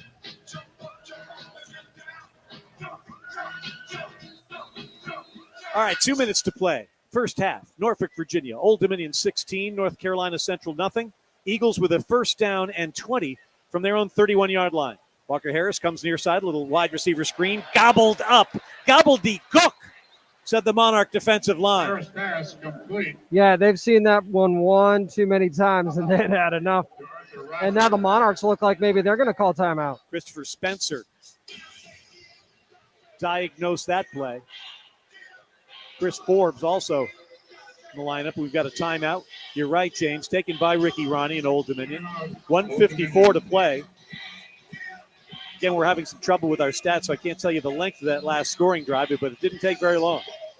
And that was a tunnel screen there by North Carolina Central. The problem is you're running back into where the big guys are, and if you don't block them up, they're going to tattoo you on a play like that, and that's exactly what happened. ODU Sports Properties and ODU Athletics would like to recognize our Team Monarch partners, Atlantic Bay Mortgage Group, lending with pride in the 757 since 1996. ODU Global, education for your world. Visit online.odu.edu. Pepsi, the official beverage partner of ODU. Pepsi, that's what I like. And Centera. At Centera, their mission is to improve health every day. Back to action after the timeout. Second down and 20. 1:54 on the clock, near hash mark. For the maroon helmeted Eagles, you hand it off, going the far side and finding some room, and a first down across the 40 to the 42-yard line. Going the other way is Arthur Rogers Jr. And that's the best run we've seen by far from Rogers today. I kind of thought that was Mosley for a second. Another Monarch down. Can't see a number on that one. Third down and about 7 coming up. See if I can get the glasses as the athletic trainers run out to check on him down at the 12-yard line toward the student section. Justin Walker, the head athletic trainer for football, out there along with his colleagues. Looks like they're checking the right leg of whoever that is. Dr. Brad Butkovich, the team doctor, team physician, is on his way out there as well. Again, halftime coming up. James is going to get a word with head coach Ricky Ronnie. Richie's got to look at the scores. We'll try and get you some updated stats. And we'll get you ready for next week when the Monarchs travel to Blacksburg to take on the Hokies of Virginia Tech.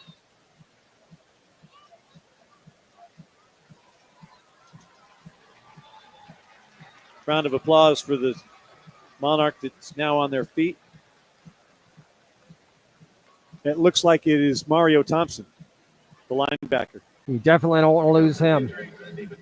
The big part of this defense. Not putting a lot of weight on that right leg as he has his arms draped around.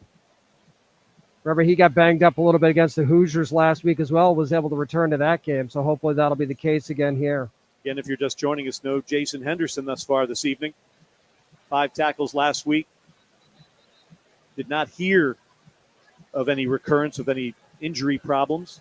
But then again, we wouldn't hear these things. And it's important for us to note that they don't have to and they don't tell us anything. No, they don't. Now, come conference play, they will have to list people as out or whatever.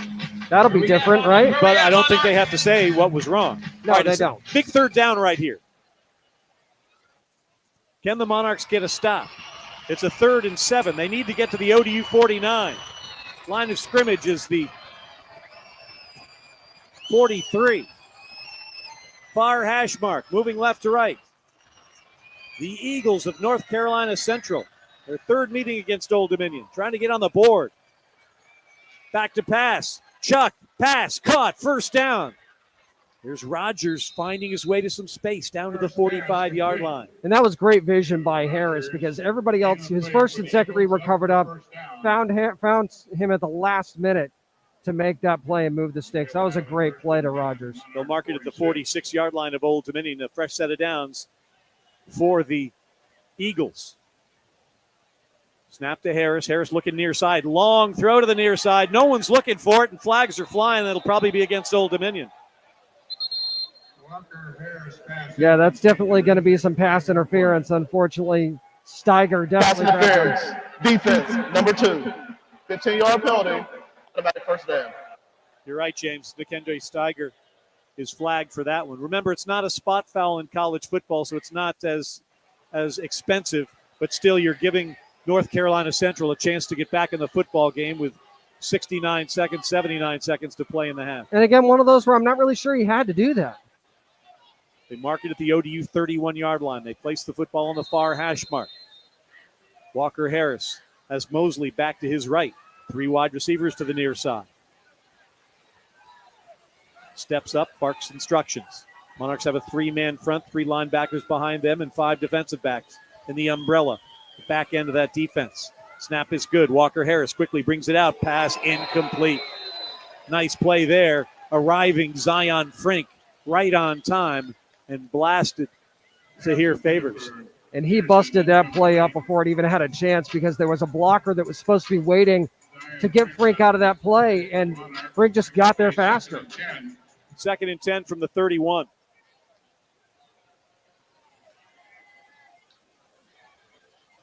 Mosley again to the right. Same formation as before. Monarchs look like they're showing some pressure. Scoot some defensive linemen over. 3 down defensive linemen. Linebackers poised.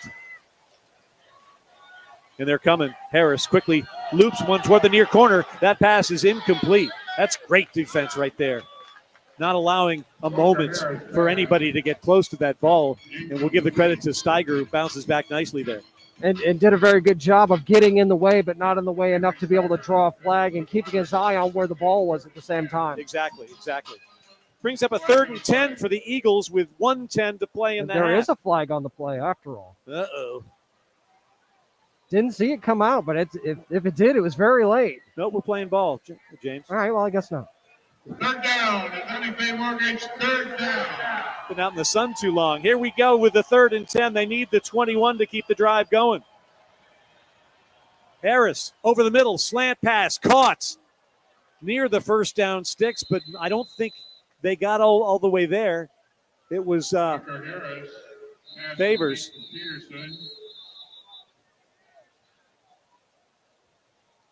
Check that. It was Peterson on the reception.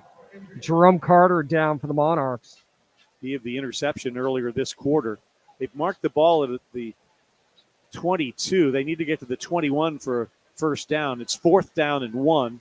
They are 0 for the game on 4th down. I believe it's been 3 stops by the Monarch defense. They have eschewed the field goal attempt in favor of going for it. We'll see what they do in the final 57 seconds of this second quarter, trailing Old Dominion 16-0.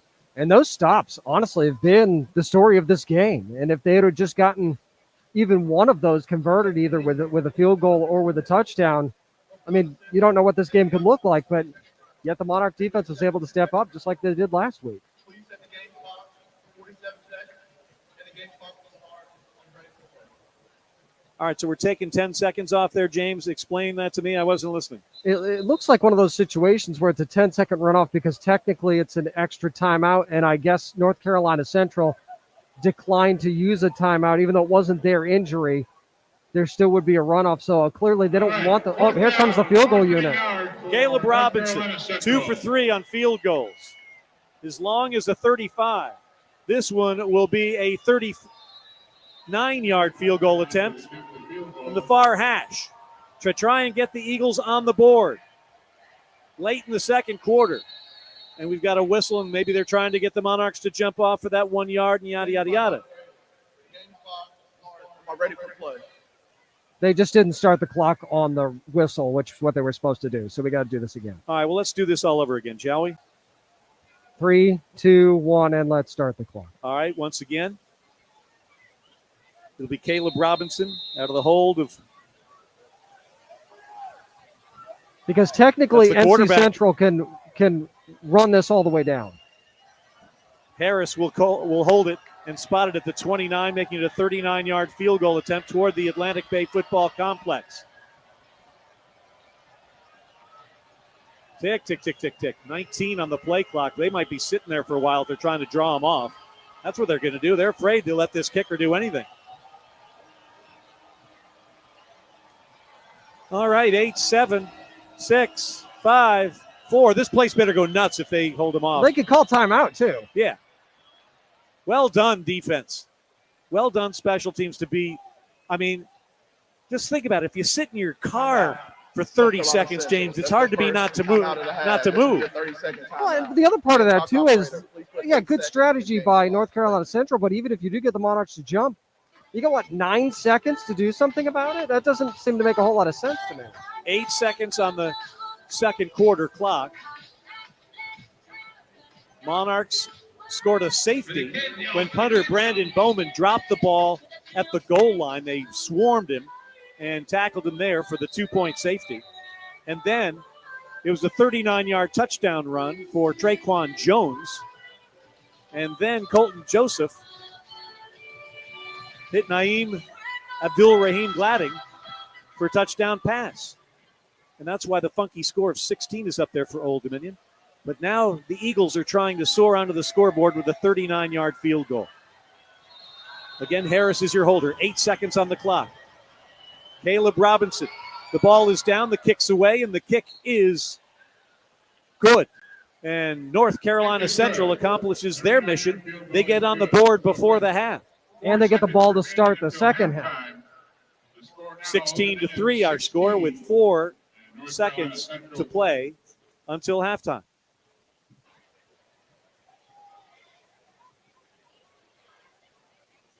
Darkness and some cloud cover here at Cornblau Field at SP Ballard Stadium. James, you can see off to the right. Is it a beautiful sunset or too cloudy?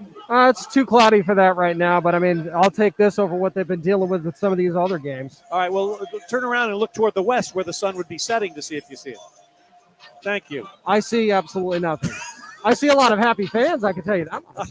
I see no sun. All right. It's very sunny in the stands, I'll tell you that right now. The disposition. Very good. All right. So it's a 16-3 ball game. I'll tell you what, 4 seconds left in the half.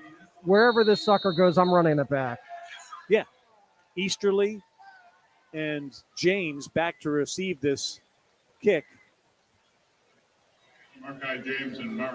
from Robinson, who just hit the 39-yard field goal. And he'll just put it on the ground. High hopper taken, and they fall on it. And there will be 3 seconds to go in the half. You don't do anything crazy here, do you, James? No, I think you just take the knee and try and regroup in the second half. So we've got a nothing crazy embargo on this next play. I mean, I wouldn't think so, but I also wouldn't put anything past him either.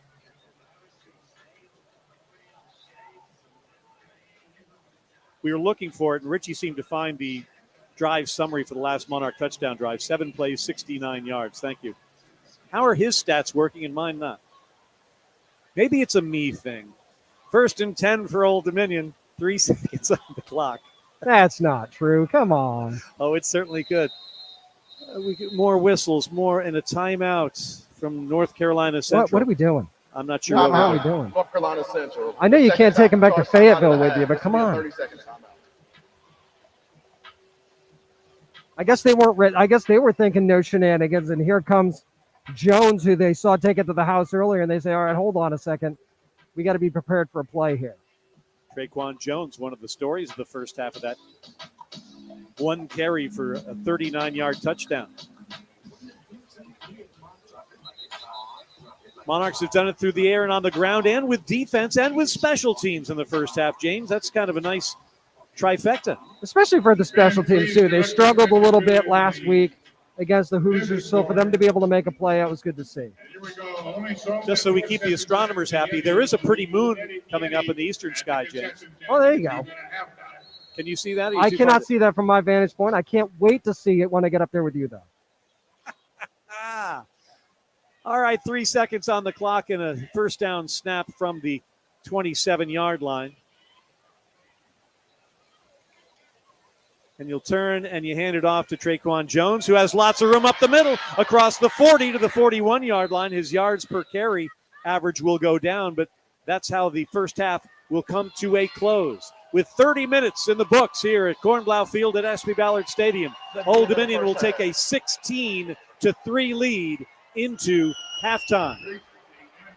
Fans giving a nice round of applause. The boos you heard were from the student section toward the Eagles running toward their locker room to our left. James Witham's going to track down the head coach. And let's go down to James. Coach, seemed like you found some rhythm on offense there at the end of the second quarter. Defense is playing well. Your thoughts on the first half? Yeah, I mean, we just got to eliminate some of the penalties that were, unnecessary. I mean, that blindside block, we don't need to do that. And then, the hands to the face and some of those sort of things. I want us to play aggressive. I want us to, play with violence, but we got to eliminate some of those penalties. Thank you, Coach. We'll see you in the second half. All right, thank you. That's ODU Coach Ricky Ronnie. Ted, up to you. All right, thank you, James. Our halftime interview with head coach Ricky Ronnie is brought to you by Team Monarch partner Centera. Centera Health. Centera's mission is to improve health every day. Halftime in Norfolk, the home opener. Old Dominion 16, North Carolina Central 3. Halftime report next on the ODU Sports Network.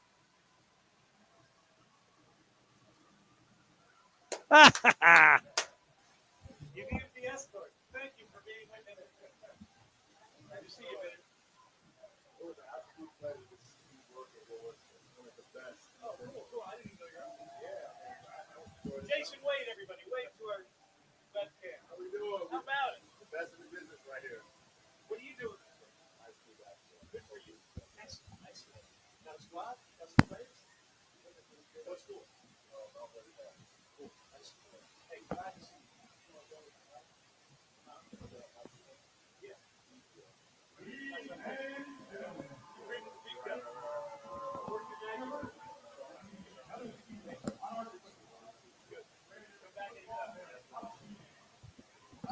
All right. Thank you. Just, you never know who you're going to run into in the booth. Jason Wade just popped in from ODU men's basketball legend, just stopping by to say hi. It's always good to see those folks, especially when you've got a 16-3 lead. Old Dominion came out, scored with the safety first, and then they scored on the Traquan Jones 39-yard run, and then they got the passing game going. And again, we're going to get some updated stats eventually, and we'll see how impressive Colton Joseph has been. He started 14 for 16 for 188 yards and a touchdown, rating of 206.8. We'll see how that changes when we get the official updated stats. I believe these are now updated. Okay, good. Thank you. Harris is 11 for 17 for 89 yards. Mosley, 12 carries for 41 yards. Traquan Jones, 2 carries for 53 yards. In terms of receiving, Ja'Cory Thomas leads the Monarchs, 5 catches, 82 yards. And you put it all together, it's a 16-3 Old Dominion lead. It is halftime here in Norfolk, and the Monarchs have a lead on the ODU Sports Network. Sorry, Richard, that's my bad.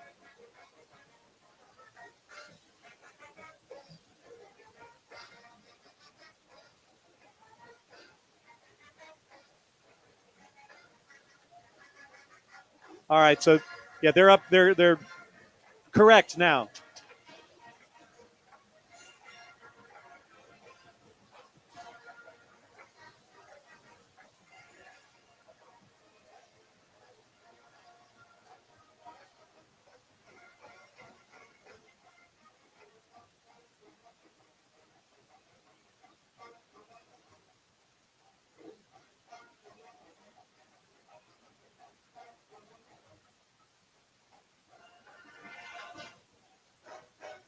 Again, because of this little method with the marker, I'll never lose this halftime stats.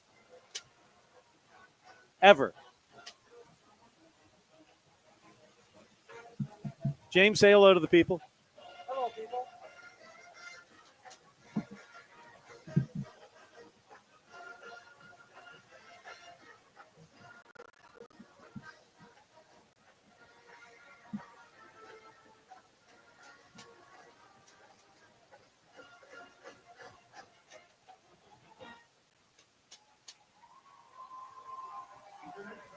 All right, just for fun, Richie, what break is this? They're back now, I think. Thank you. All right, I couldn't hear very well down there, so I'm going to prop that up when we get a chance. Are you going to run your interview next, Richie? Okay, that's fine.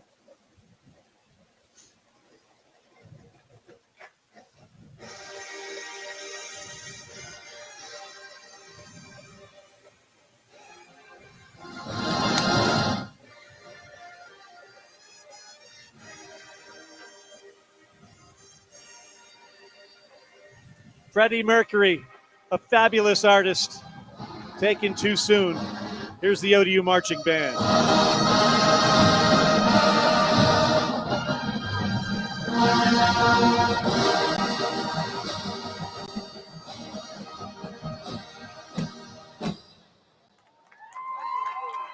Nice tribute to Freddie Queen there. It's halftime, 16-3, Old Dominion leads NC Central. We've gotten the official stats here, James Witham, and what jumps out at you? I mean, the passing yards from the Monarchs at this point, 188 yards passing for Colton Joseph. 14 for 16 will do. I mean, yeah, that'll definitely do, especially when you see him spreading the ball around as much as he is doing. 82 yards for Thomas in the first half, Brown with 74 yards. I mean, this is kind of what we were hoping for in this game, that this past game would come alive. You could check that box.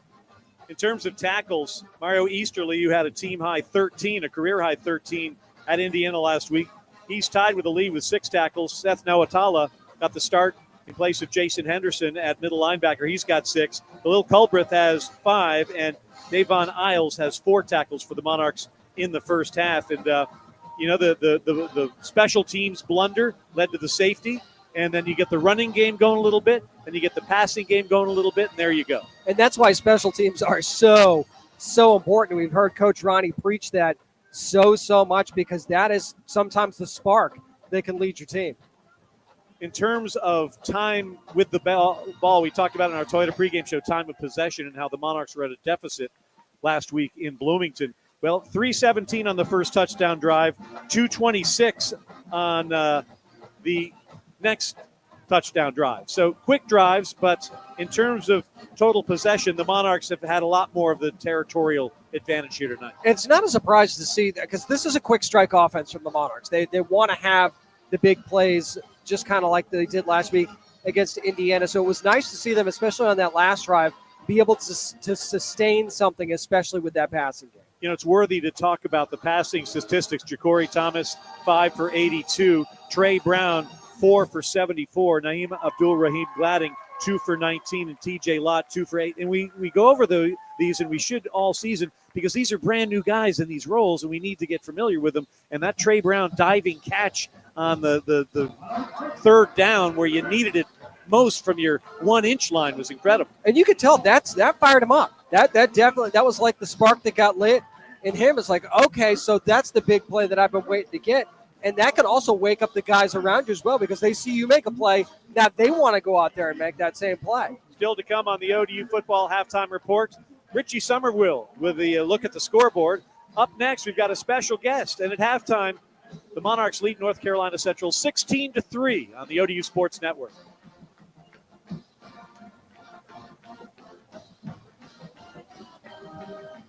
All right, I'm going to see if I got some sort of a box to prop this sucker up with.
One more time for the opening of the University Marketing Band and Marketing.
Ladies and gentlemen, after the national involvement with the National Lecture in the Department of Biology and Sciences, the University is simply teachers and general education for both policy and process specialists. Dr. Bolt is also serving on the faculty and Senate Executive Committee at ODU. For the teaching career spanning 18 years, Dr. Bolt has been an impact on nearly 11,000 students, both majors and non-majors, through her instruction in 23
6:45.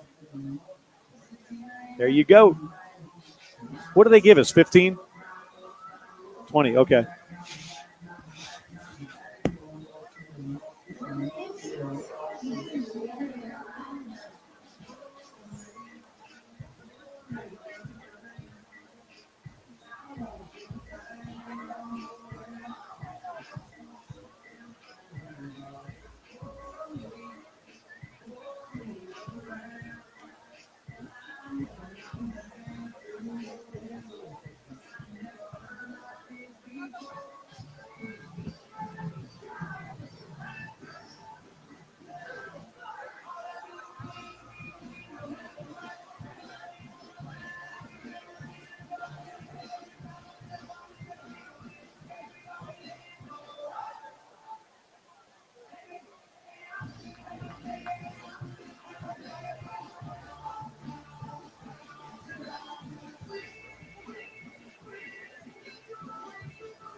Your glasses fell, so I just picked them up and put them back over there. I cleaned my hands before I touched them.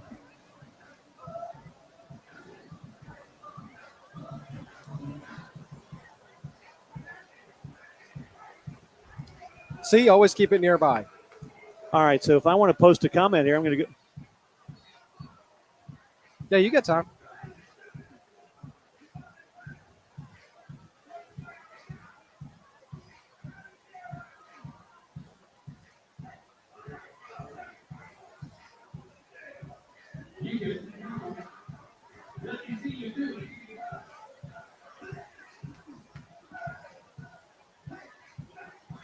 Jeez.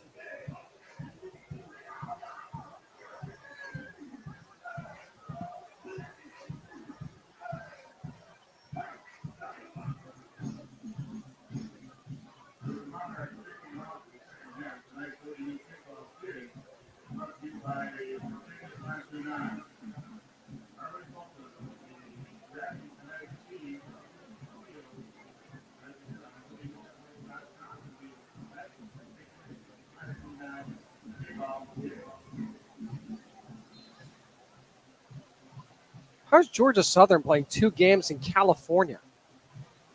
Money. That's some big money.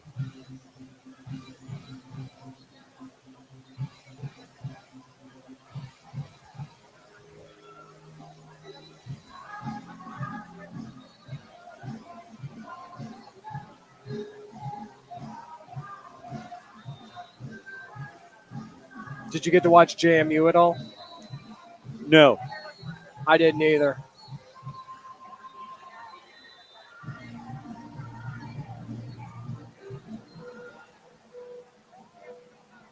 Uh-oh, here we go, guys. 5, 4, 3, 2, 1.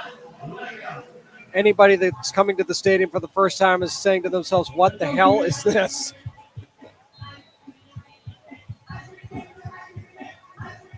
Look at the students, though. They know what they're doing. Yeah. That's awesome.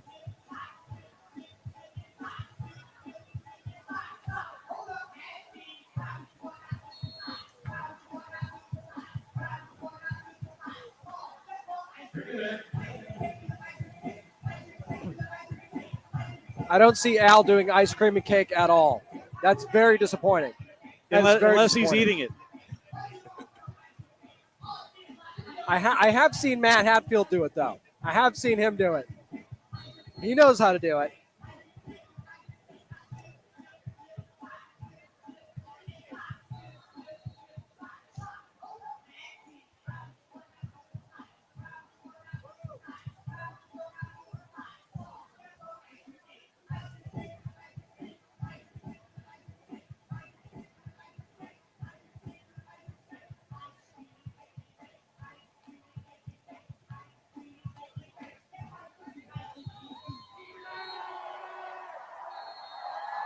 Here we go, first light show of the season.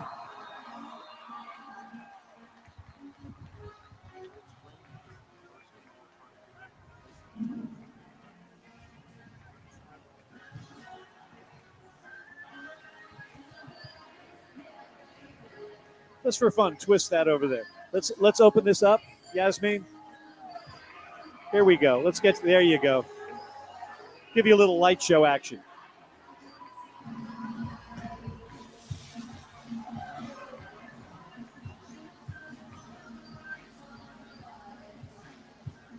That's pretty cool.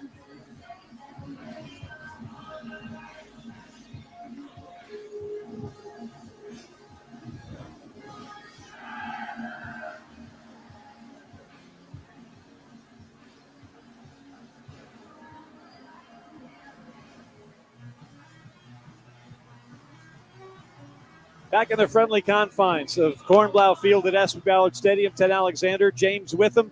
Andy Mishaw's got the TV duties tonight. We just saw the light show here, and there's no place like home, James. That's pretty cool. When it's dark out and they do the light show, it's really cool. It looks awesome. You were right about the moon, by the way. It looks spectacular, and it worked very well with the light show. The ice cream and cake before that. Students, again, well done. Teaching everybody in the stands that might not know how to do it. Okay. Students were really into it, and if you want to figure out how to do ice cream and cake, just throw your hands up every now and then and watch the students, and you'll learn it, and it'll be the best thing you did that day. The Surf Foundation hosts the Blue Out to Beat Prostate Cancer, presented by Urology of Virginia, reminding you that early detection saves lives. 1 in 8 American men will get some form of prostate cancer. The earlier it's identified, the better the rates of survival. We're honoring those survivors today and asking you to please get screened.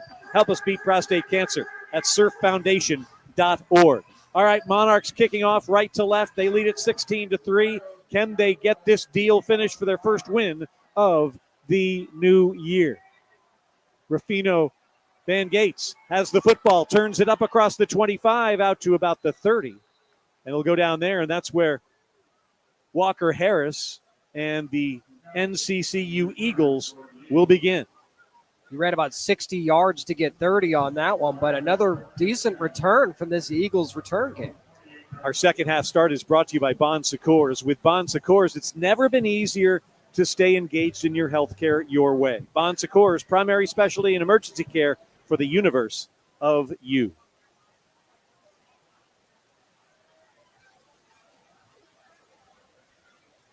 Walker Harris in the first half, 12 of 18 for 103 yards and an interception. Here he hands it off to Mosley. Mosley gets across the 30 and keeps the legs moving, maybe out to the 32. That means Mosley has 13 carries for about 44 yards. And if you're North Carolina Central, you don't have to panic here. It's only 13-point game. You can still feed the beast in Mosley, try and chip away at this thing. The market at the 30.5-yard line, second down. Just getting started, third quarter. 16-3, Old Dominion leads NC Central. Harris awaits the shotgun snap. He has it now, and he hands off to Mosley. Mosley dances to the right tackle area, gets it across the line of scrimmage, then across the 35 to the 36. Third down and about a yard and a half coming up for NC Central. That was some good offensive line work there. The center, Noah McKinney, pulling on that play for Mosley and opening up that hole. Well done. A week from tonight's Fayetteville State will be in Durham to take on North Carolina Central. The Monarchs will be in Blacksburg to face the Hokies of Virginia Tech. That's 1 week from tonight. 3rd and 1 now Ferenczi Central, a pitch to Mosley, and he's got the first down. And more, cuts it back, spins through a tackler into Monarch territory at the 49. Man, he's one of the more determined runners I think you're ever going to see, whether it be spinning or trying to run guys over.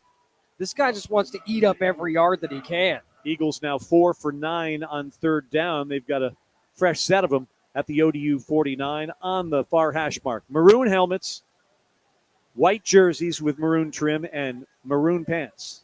They're moving from left to right toward the Atlantic Bay Football Complex. Opening drive of this third quarter. A fresh set of downs at the ODU 49. Harris back to throw. Dancing feet. Goes deep down the far side. Pass is deflected. Incomplete. Nice play there. Defensive back Jeremy Mack.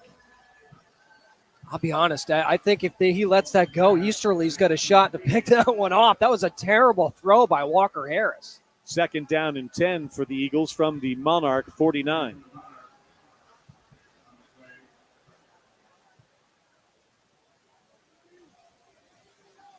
Arthur Rogers checked back into the game for the Eagles. Falls on the far hash mark.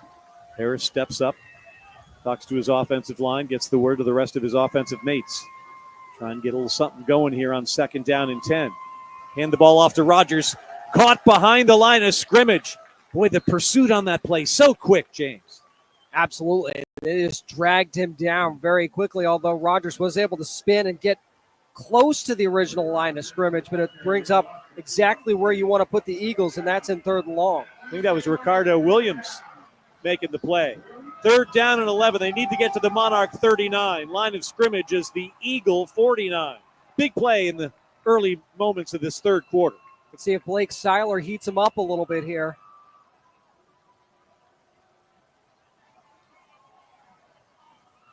They bring Culbreth from the near side. Now he breaks out into coverage, and the pass is going to be incomplete.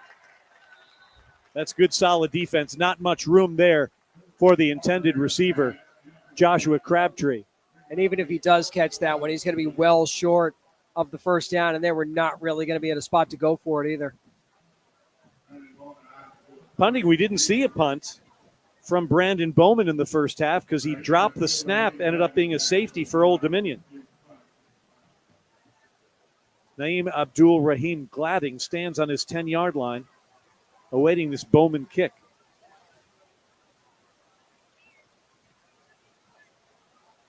End-over-end kick. It's going to bounce at the 15-yard line and take a Eagle bounce. I'm surprised Gladding didn't get up and catch that thing. It's going to roll to the 12, and that's where the Monarchs will begin their first series when we return. 11:54 to go. Third quarter action from Norfolk. Old Dominion 16, North Carolina Central 3 on the ODU Sports Network. Bowman trying to win a Best Supporting Actor award there and flopping at the end of that one. Did he flop? That was a pretty bad flop. Not soccer level flop, but it was pretty bad.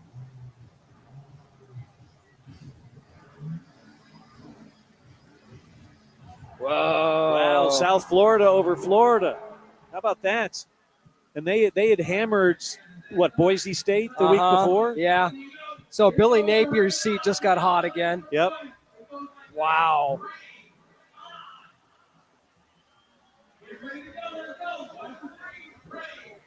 Oh, I can't wait for that. There we go. To hear you call that will be wonderful. But Goose Crowder? You better start coming up with your best material for that. Come on, you've got pressure. You've got weeks to think about this.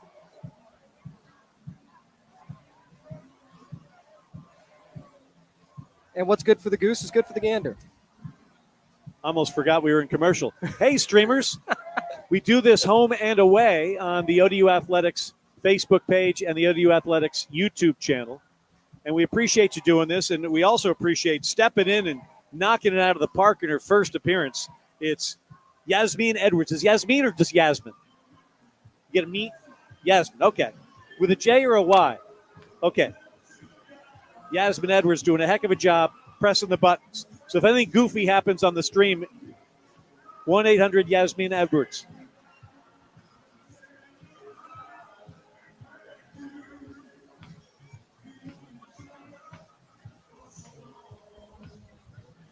Old Dominion football continues live on the ODU Sports Network from Cornblow Field at SB Ballard Stadium in Norfolk, Virginia. Ted Alexander, James Witham, Richie Somerville, and a cast of thousands. Glad to have you along wherever you may be. Whatever you're doing, if you're driving around Hampton Roads, appreciate you locking in here. Monarchs playing well, leading 16-3. And in some of the other categories we might not have gotten to, James, Monarchs 1 for 2 on third down. One punt for 37 yards, which was a weird-looking punt times two. But total offense-wise, 147 yards to 34. Yeah, and the numbers kind of don't tell the story because of how many mistakes the Monarchs have been making to not put more points up on the board. That's one of the things that Coach Ronnie said. Let's see if they clean that up here in the second half. Let me push the sleeves of my jacket up because they were just playing Rick Astley. All right, first down from the 7-yard line for Old Dominion. Moving right to left in the all Hudson blue uniforms. You hand the ball off and finding some room and going into the secondary, and he is going to go. Gone. Touchdown, Old Dominion. It's Traquan Jones with another lightning bolt here tonight. Well, it looks like there'll be no keeping up with the Joneses tonight. Another house call. My goodness. How about a 93-yard touchdown run? Take that, Quinn Hennicle. Wow. Well, the drive summary will be easy to compile. You would think. Would you like that now? 22-3. Riley Callahan on for the extra point. Defense comes up with a stop on the first drive of the third quarter. Hands it over to the offense. And the offense goes coast to coast in one play. And that would be 93 yards, 12 seconds on that drive. And that is officially an ODU school record for Jones. Take time to digest that one. Maybe head back to the fridge. 11:42 to play in the third quarter. Old Dominion 23, North Carolina Central 3 on the ODU Sports Network.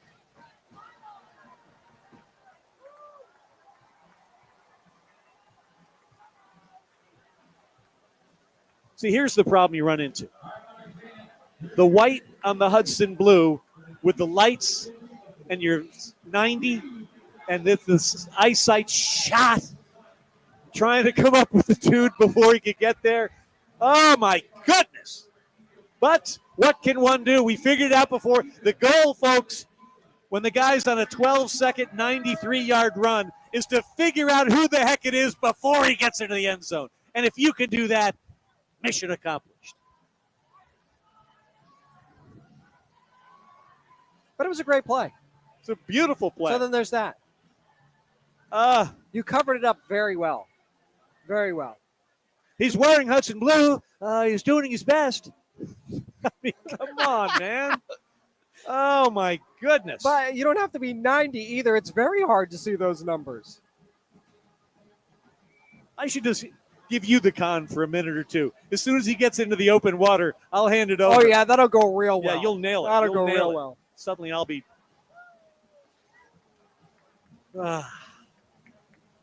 Richie could see who it was before I did. Richie could definitely see who it was.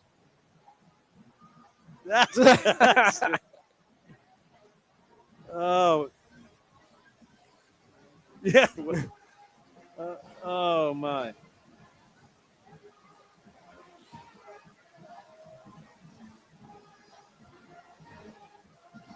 Fans, the ODU Athletic Seats for Service program presented by ADS Incorporated is aimed to offer Monarch fans a unique opportunity to give back, support our military, healthcare professionals, first responders, and educators throughout the Hampton Roads community by sponsoring tickets to ODU athletic events.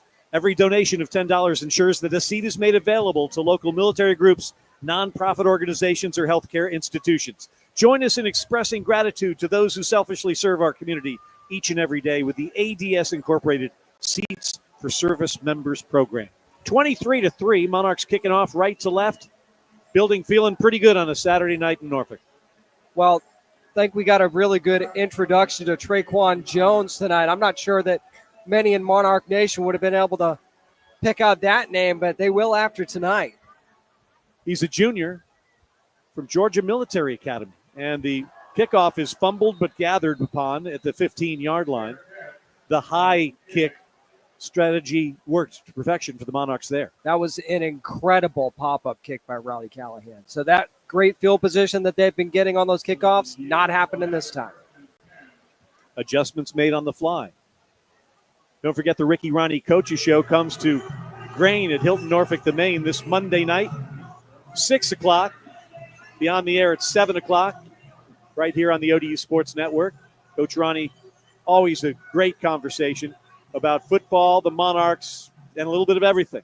Join us at Grain, Hilton Norfolk, the Maine, Monday night at 6 o'clock. All right, here we go.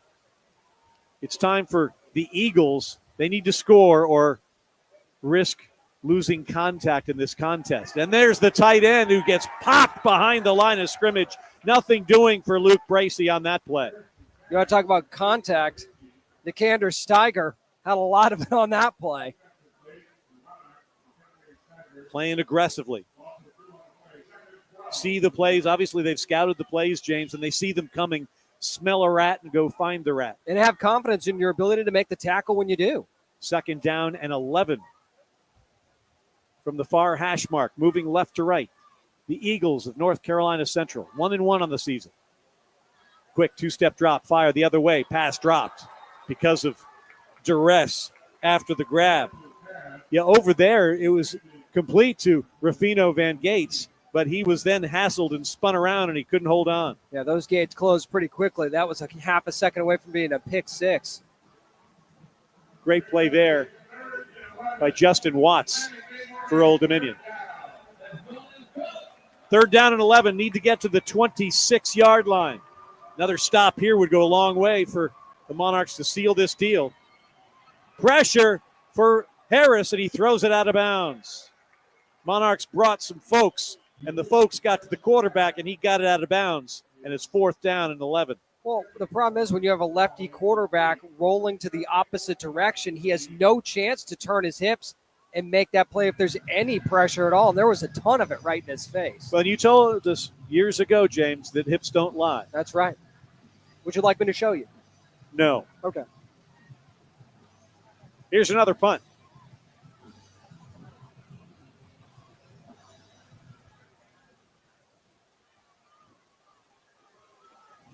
Naeem Abdul-Rahim Gladding standing on the Old Dominion 38-yard line. The punt, they almost got to him. Didn't block it, though. Gladding lets it skip past him, and that's a mistake right there. That's 2 in a row that he should have caught. It'll roll past him down to the 21-yard line, and I'm shocked it didn't hit him. He was undecided as to whether to go grab it or not. And as a punt returner, you've got have to make decisions and hit the gas. And I actually think he misjudged that ball just a little bit. He overran it. And, probably did make the right decision to not catch that ball at that point. Yeah, you don't want to try and make the shoestring grab. I understand that. But you've got to get there a lot earlier because you lost no question, 15 yards of field position because it hit and rolled in the Eagles' direction, if you will. 10:42 to go, 3rd quarter, 23-3 Old Dominion. Traquan Jones just went 93 yards for a touchdown. Monarchs with the football once again. Travian Hargrove. And Joseph keeps it, and he's got a lot of room off the near side. To the edge, to the 40. Pushed out of bounds and dragged out of bounds there. That's got to be a penalty. You've got to be kidding me. And there they come. That was a horse collar, and it was out of bounds. Max Urim forced Joseph out of bounds at the 40, but he was on the thick part of the white, at least a yard into the boundary, and he dragged him down. First down. After the play, personal foul. Late hit out of bounds. Defense, number 54. 15-yard penalty, automatic first down. Frustration penalty, of course, for Urim. Never mind the white. That was into the blue. Almost to the blue. You're absolutely right. So they'll move it. Let's march at 15 from the 42. Which we haven't done yet. Why not? Thank you. So it'll be roughly the 43-yard line. They're 43. Oh, how about that? The broken clock right twice a day theory. Monarchs moving right to left. Students still here, wanting to welcome Monarchs in the end zone right in front of them. Next home game will be September the 27th when Liberty comes to call the Flames. Hopefully we can see you here on campus and at the ball game. Play action pass. Joseph looping over the middle, has a man, incomplete. Had a man, that was the classic tight end for a touchdown play, and Butler couldn't hold on. He just overthrows him a little bit, and then we have a Monarch lineman Officials down. timeout for injury to the offense. Don't want to speculate. We don't see a number quite yet. I believe it's an offensive lineman. Ricky Ronnie waving folks away as they work on the right leg. Can't get the number yet. You know, this is where I'm just fascinated by the medical community and the athletic training staffs who can go out there and do all that's necessary to calm the situation, settle down the student athlete, diagnose instantly, and prescribe instantly the best thing to do. And, you know, provide that comfort as well, because that, I mean, that's got to be a shock to the system when you totally. have such a, whether it be a serious injury or not, to not know what's happening. The cart's coming out immediately. And I believe that is Zach Barlev, Ooh, that would be a huge, huge loss. the Monarchs' best offensive lineman. Moved to left tackle full-time this year. One of the best character guys in the locker room as well. And when they bring the card out this quickly, that says a lot, unfortunately. One of the captains can put very little weight on that right leg. And we certainly hope for the best for the Illinois native, transferred to Old Dominion from the Illini. And it's one of the sobering things about this game. You never know when the next play could be a problem. You see him moving his right ankle around a little bit. I'm not sure what that means necessarily, but that's what he's doing.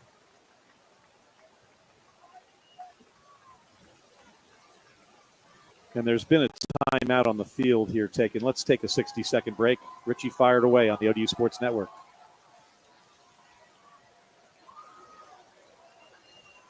Yeah, I didn't see the red hat go out there. I didn't see him either. I think, well, you're just so focused on Sorry, I was Barlow. watching the young man. Yeah. I'm thinking about the young man. Well, that's what we were both doing, because we're compassionate individuals. So Griffin Duggan will go in.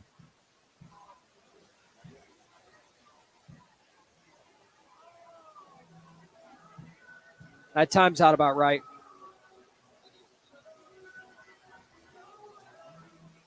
Okay. And we'll take it quick when I see him come out. Yeah, we'll have about 4 seconds to play with, according to the sign from the red hat. Meanwhile, okay.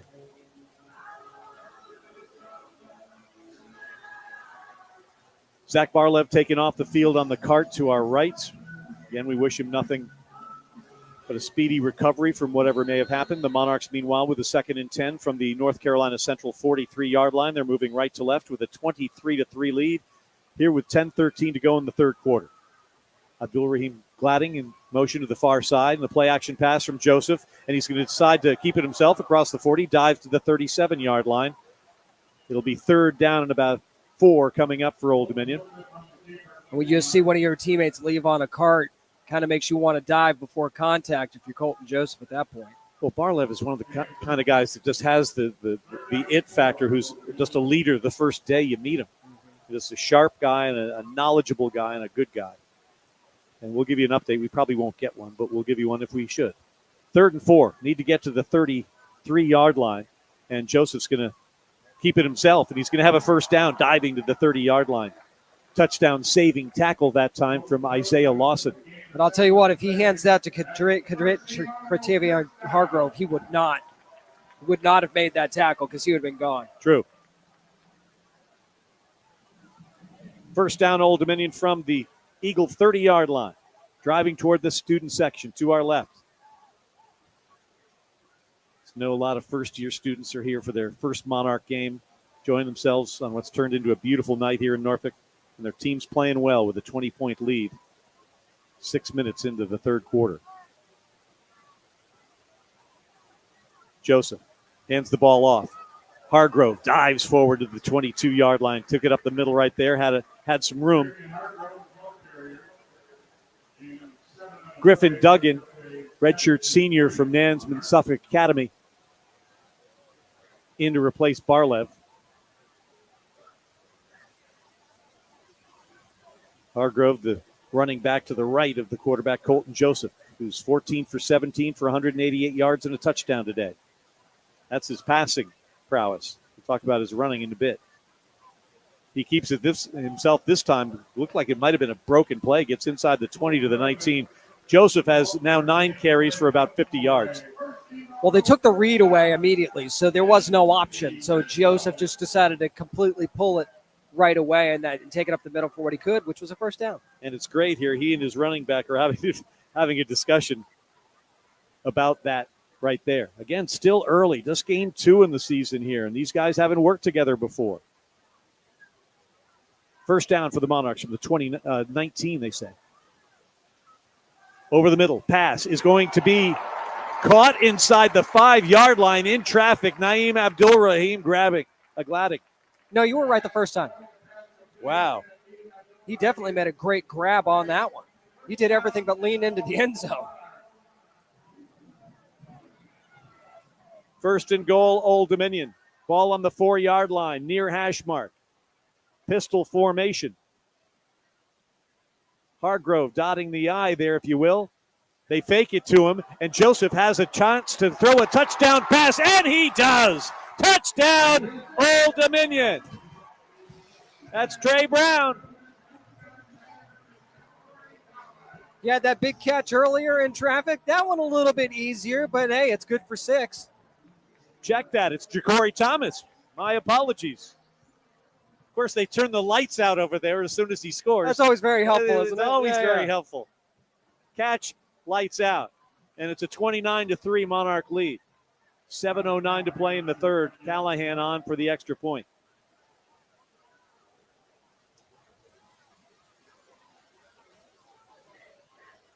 Ja'Cory Thomas has had himself a nice night. Callahan's extra points is good. 30-3 with 7:09 to play in our third quarter. Vans Under Armour is proud to outfit Old Dominion University football in the world's most innovative footwear, uniforms, and training gear. Visit UA.com today to see Under Armour's full range of performance gear and footwear. 8 plays, 79 yards, took 3 minutes and 33 seconds. Of course, the 4-yard touchdown from Ja'Cory Thomas to cap that one off.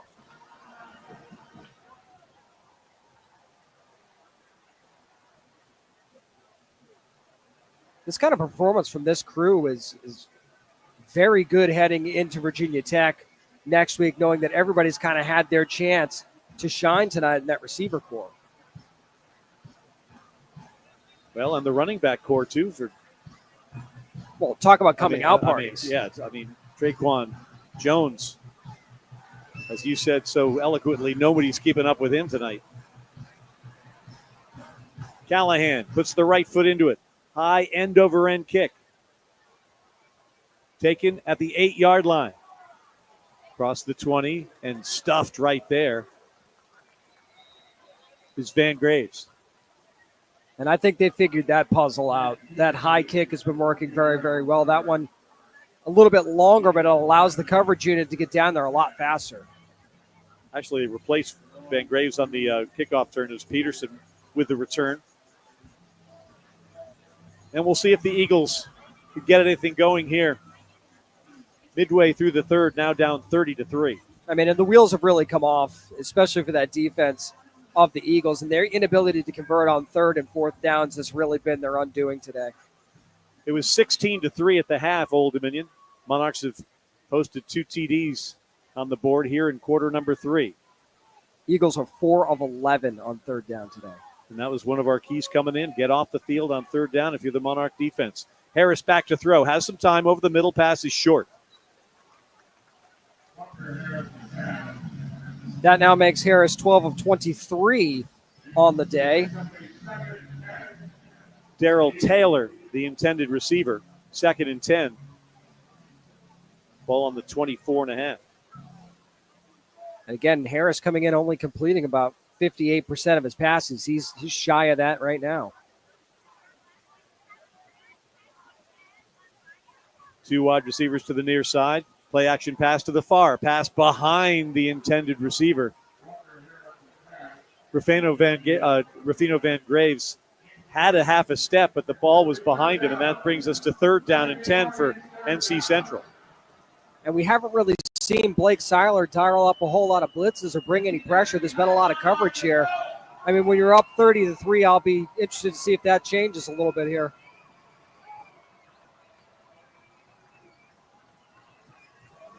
Monarchs with the 3 down linemen. A 3rd and 10 for NC Central. Need the 34-yard line to keep the drive going. Takes Monarchs' momentum away a little bit. Back, gets popped, throw is deep, intercepted. Picked off by the Monarchs. 30, 25, 20, inside the 20 to the 17-yard line. Oh, what a play right there. It's Brandon Crutchfield with the INT. And that was very similar to a pass that Harris threw earlier that was up for grabs that could have been a Mario Easterly interception. Crutchfield, nobody around him, an easy pick.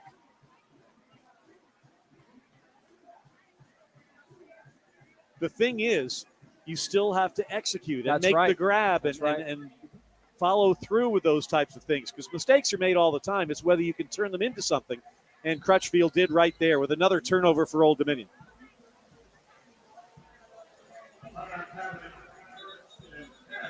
First career interception for Brandon Crutchfield,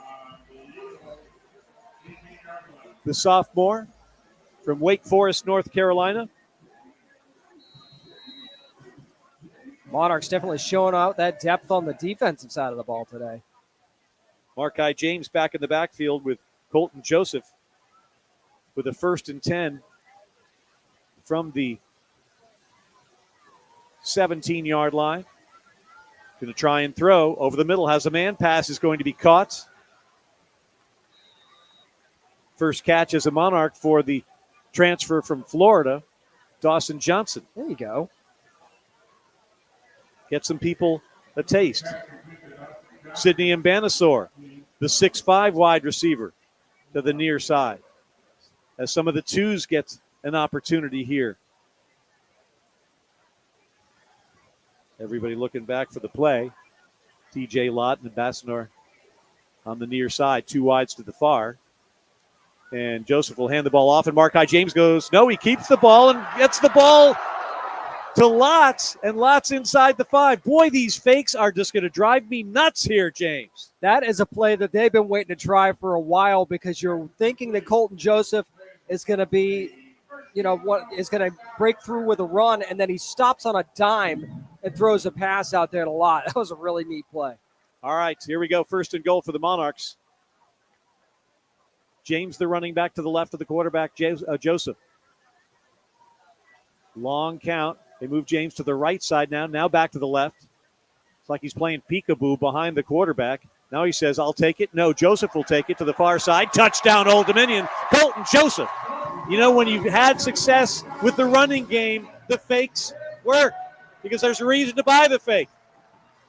And quite frankly, they're just not fast enough to keep up with Colton Joseph in open space like that. That was an easy walk-in touchdown. 36-3 Old Dominion, 5:19 to play, 3rd quarter.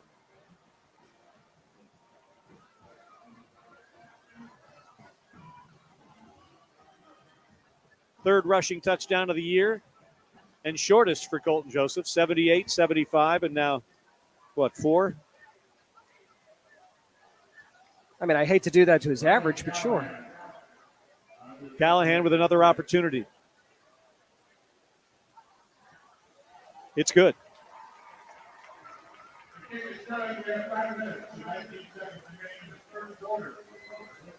Don't forget the Monarch Football Postgame Show follows our broadcast here today.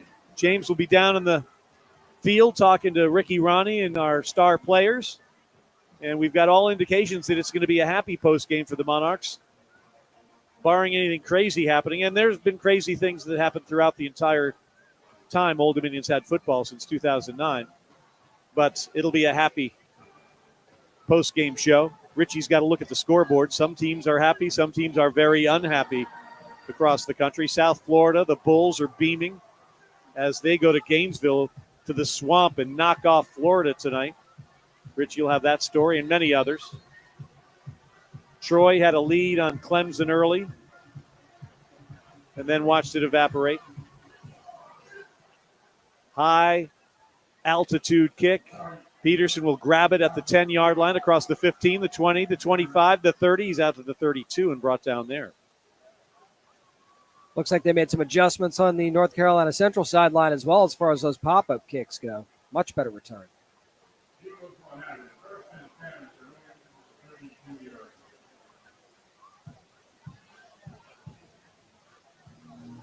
Interested to see if we're going to see some of the twos come in on defense as well, get some experience for those guys. I wouldn't doubt that at all. This is what you have to do.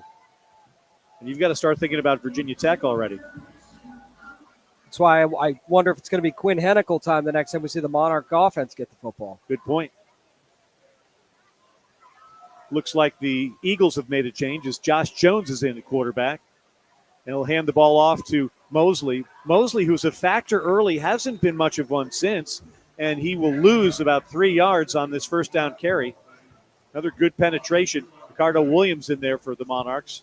Well, part of that is just this game got so out of hand in such a hurry, thanks to Traquan Jones to start the second half. You kind of almost started to take Mosley out of the game just based on that. Very good point. And you've probably got some of the fatigue that's going to come in now, something that we saw last week in Bloomington, that Indiana's Hoosiers with longer drives and more possession imposed their will against Old Dominion.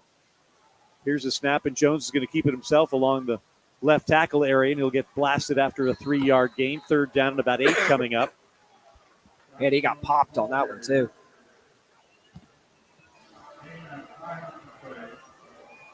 Wholesale substitutions for Blake Seiler's defense now. On this third down, they'll call it 7. They need to get to the 42. Ball's on the 35, far hash. Eagles moving from left to right, down 37-3 with 4 minutes to play in the third. 16-3, Old Dominion led at halftime. They've gone off here in the third quarter with 3 touchdowns. Jones for his first pass, and he gets sacked back behind the line of scrimmage, charging across that defensive line for Old Dominion. That was Jeremy Mack that looked like he was shot out of a cannon through that defense. That's a High-Val jacked up sack. Go to highval.com for all your hydraulic needs. And that'll bring up another fourth down. Another tackle for loss, James. And that was the pressure that we've been waiting to see if Blake Seiler was going to dial up. You see a brand new quarterback in the game, and he thought, what an opportunity. All right, Naeem Abdul-Rahim Gladding stands on his 32. Let's see if he gets under this thing before it bounces. Monarchs get the block kick. It's blocked at the 35, and they dive on it to the Eagles at the 37-yard line. How about that? Little punt block there. That's been waiting to happen all Steiger? game long. Steiger or Brown. Remember, everybody wears 2. First down. That's Brown. I believe it was Trey Brown. Well, he's just doing it all today, isn't he? He is.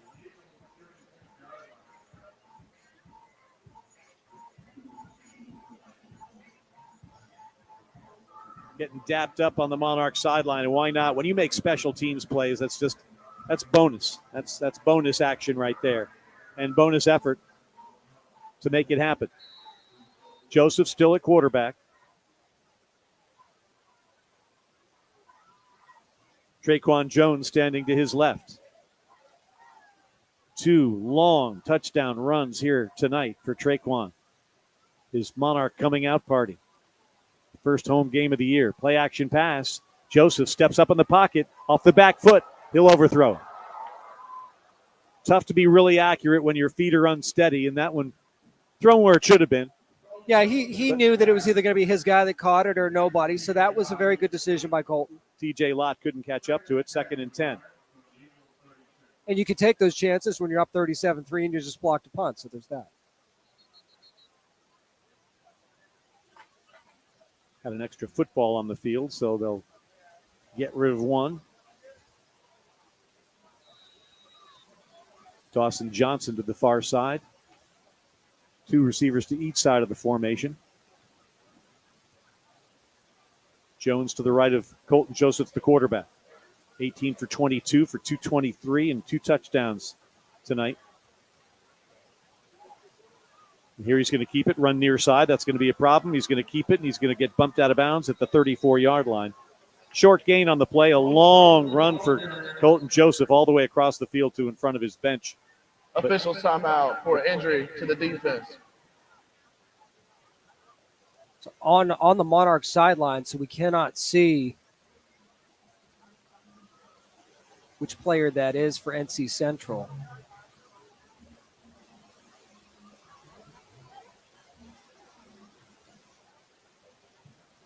Rushing tonight, Joseph, 11 carries for 52 yards and a touchdown. But Traquan Jones, 3 carries, 146 yards, 2 touchdowns, a 39-yarder and a 93-yarder will get it done.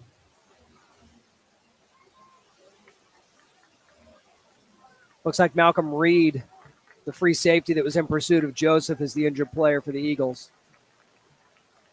We get a nice round of applause as he heads off.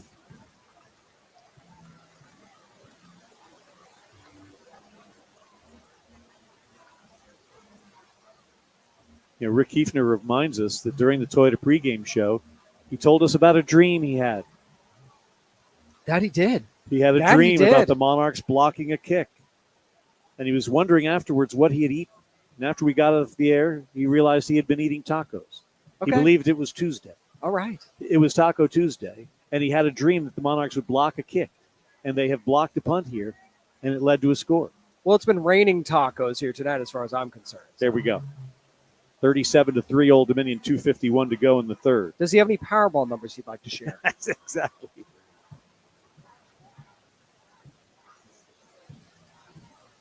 I would think we'd see some Quinn Hennicle in the fourth quarter, don't you?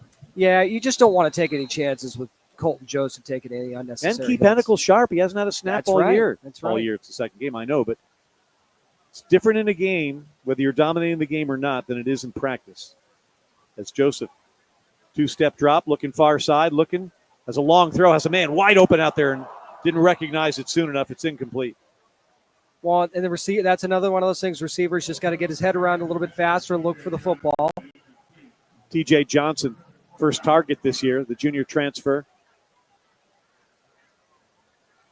And it'll be 4th down and 8 from the 34, and the Monarchs will go for it.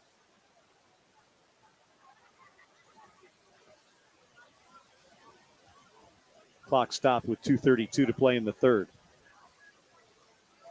Joseph now, looking, same kind of play, has a man again, wide open pass, caught, touchdown Old Dominion. That's TJ Lott. Well, it's that kind of night for the Monarchs and a great night for this wide receiving group. I mean, who hasn't gotten a touchdown in that right wide receiver room tonight? Letting everybody eat in the wide receiver core. And Joseph putting them on the money. And the cover just breaking down as DJ Estes was toast on that one. Callahan on for the extra point with 2:24 to go in the third. It's 43-3 Old Dominion. We haven't had a game like this in a long time, James. Yeah, it feels good. Like a long time.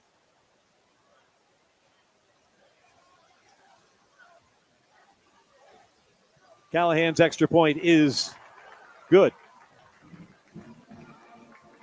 And I know this would drive Coach Ronnie nuts, but quite frankly, this is what was supposed to happen.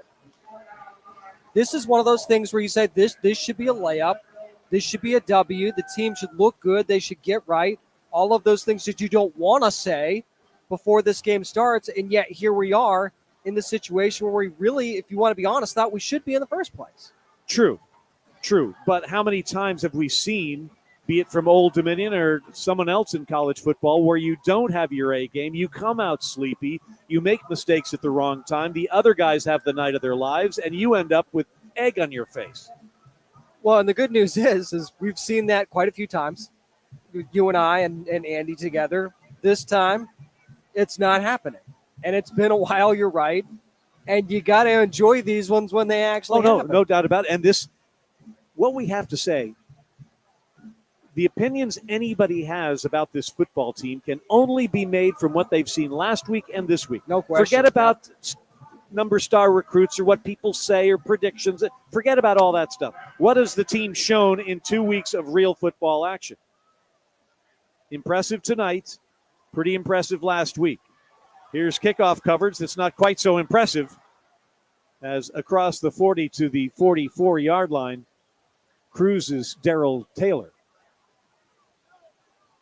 And again, when I talk to Coach at the end of this game, we talk about all the things that went right tonight. I almost guarantee you he's going to point out, well, they had a few good returns, so we've got some stuff to work on in special teams, and he's absolutely right. Well, and the thing is, he doesn't want his team walking home tonight thinking they're all that. Right. Because they aren't yet. They're better than perhaps people thought, or played better than perhaps people thought, but they aren't there yet, and they're going to a Virginia Tech team that lost convincingly to South Carolina their first time out. I'm not sure what Tech's doing tonight against Kennesaw. They got to win, right? Uh-oh. Here comes Jones, quarterback keeper, near side, 30, 20, 15, 10. Finally glides out of bounds after the biggest gain of the night for North Carolina Central. And, man, they needed that. I know that it's out of hand right now, but, again, they're getting their guy. Jones, a little opportunity here. Maybe this opens up a door for him for later on in the season. Maybe they see a little something. Well, he's obviously a much better runner than there's no question about Harris. That. And he's got the Eagles with a 1st and goal from the 10. He'll hand it off this time, and Mosley takes it up the middle and gets about 3.5 to the 6-yard line. 2nd and goal coming up from there with 90 seconds to play in the third quarter, 44-3 Old Dominion. That'll be the 17th carry for Mosley today, who's been, let's face it, the one bright spot for this Eagles team tonight. Back-to-back 100-yard rushing games for Mosley against Southern and then against New Hampshire, but an uptick in competition level for the Eagles here in Norfolk tonight. Jones with a 2nd down. He's going to catch it and keep it himself, and he's going to go to the 1-yard line as a flag flies it back at the 9. Likely an illegal formation on the Eagles. I don't think they had enough people on the line of scrimmage. Tech was playing Vanderbilt. Richie, could you chase that score down if you can? Second quarter, 17-7, Virginia Tech leads Vanderbilt. Wow. Trying to right that wrong from last year if you're the Hokies. Yep. Kyron Drones, the quarterback. When running quarterbacks for whom passing is a secondary skill, it's all fun and games when you're moving the chains and completing short, quick passes and that type of stuff. But when the defense is stout, and South Carolina's defense was pretty darn stout last week, they made Drones look human. Long conversation between the officials and Coach Oliver here. Offside. Defense lined up in the neutral zone. Penalties decline. It's all in play. 3rd down. Well, so there you go. It's moved a little closer to the Monarch goal line, and this defense is going to send up the 100% beef package with 61 seconds to go in the quarter. Well, I don't think we'll be pushing any tushes this time. From the 1-yard line, 3rd down and goal. And there go the Eagles moving, I bet, perhaps handing the 5 yards right back.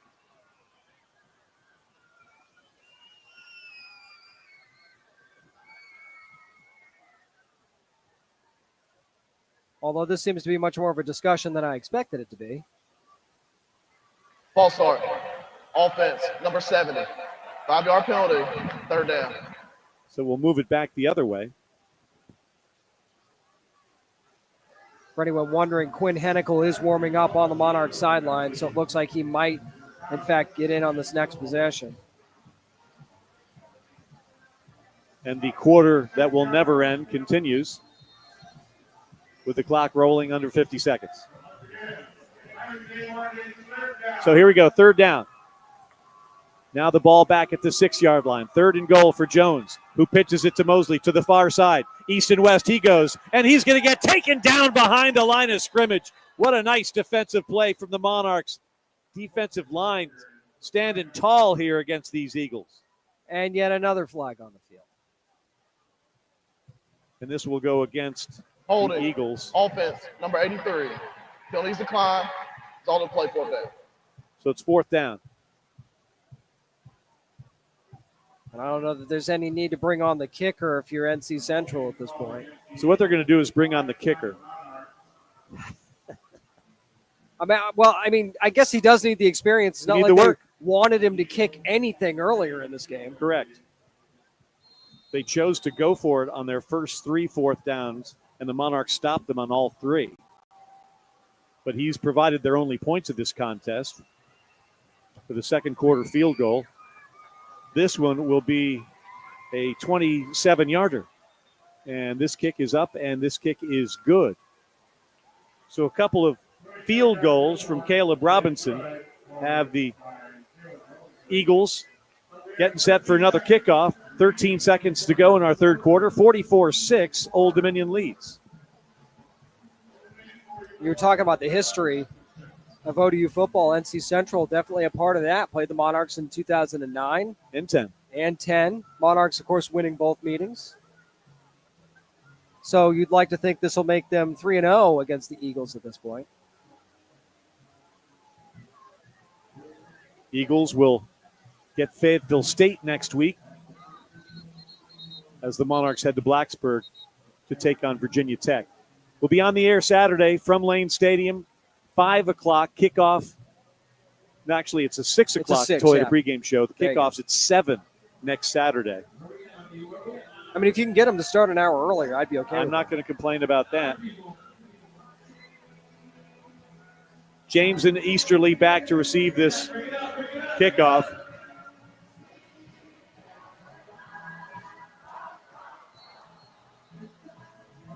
Fans enjoying the stylings of Neil Diamond.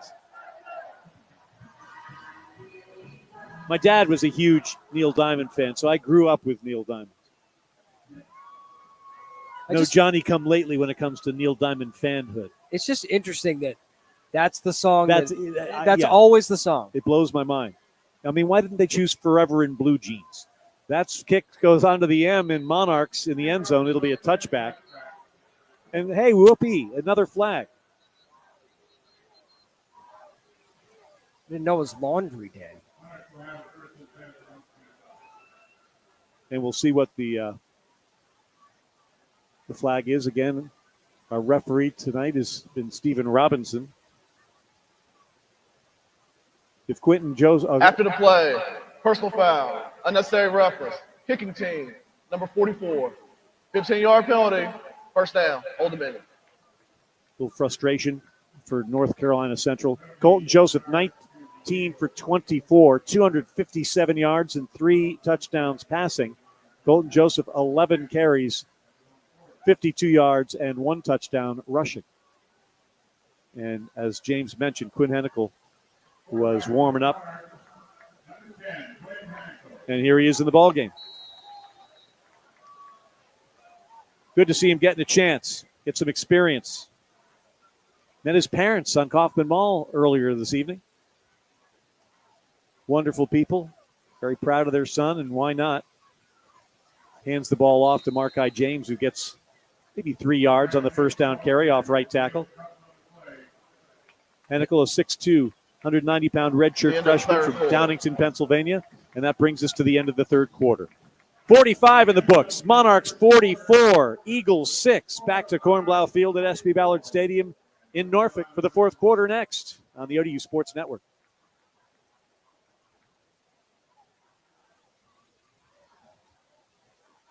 You can go as long as you want.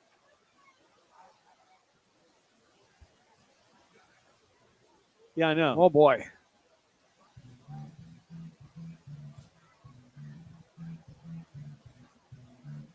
How are we doing back there? We doing all right over there?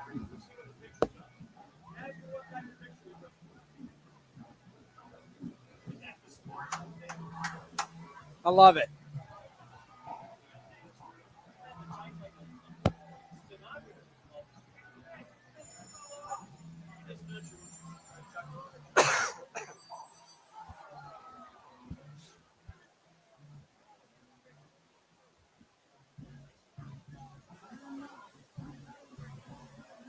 Three carries, 146 yards, and 2 touchdowns. Yeah. Oh, yeah. That's good.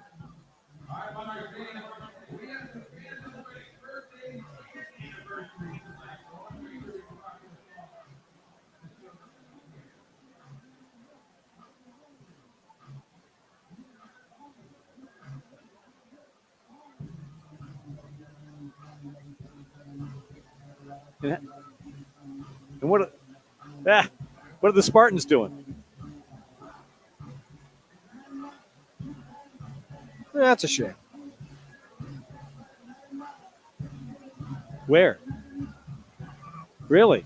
Yeah. What do we look like, Richie? Have you looked at any radar?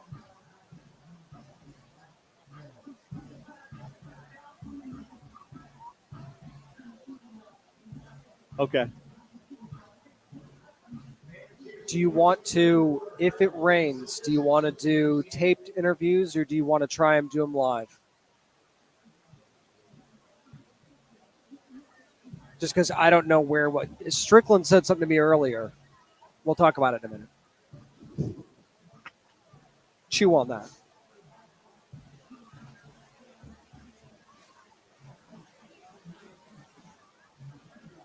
Fourth quarter set to begin here in Norfolk and Old Dominion.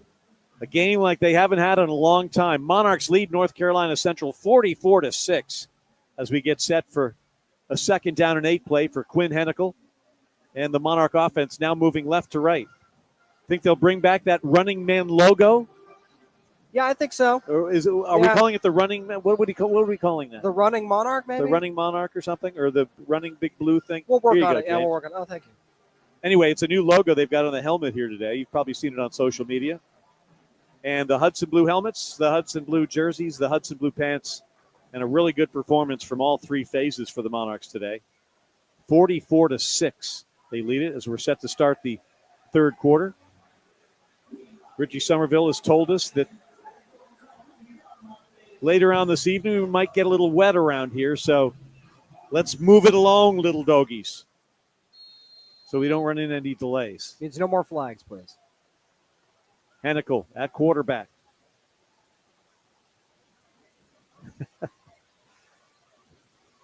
Anytime, fellas. He'll hand it once again off. Off left tackle, it's James who gets to the 45. It'll be 3rd down and 5 coming up for the Monarchs as we start this fourth quarter. You brought up the point earlier about chemistry with the receivers and such. That's just as important for Hennicle. Or injury. Oh, to sure. The defense. And another man And down. we've got another Eagle down. And again, early season, soft tissue stuff. It's been a popular phrase. I'm going to take a break. 44-6, 14:44 to play. 3rd down and 5 coming up for Old Dominion. And this is Monarch football on the ODU Sports Network. No breaks for 32 minutes and then 2 breaks in 2 minutes. Right. Love it. That it did.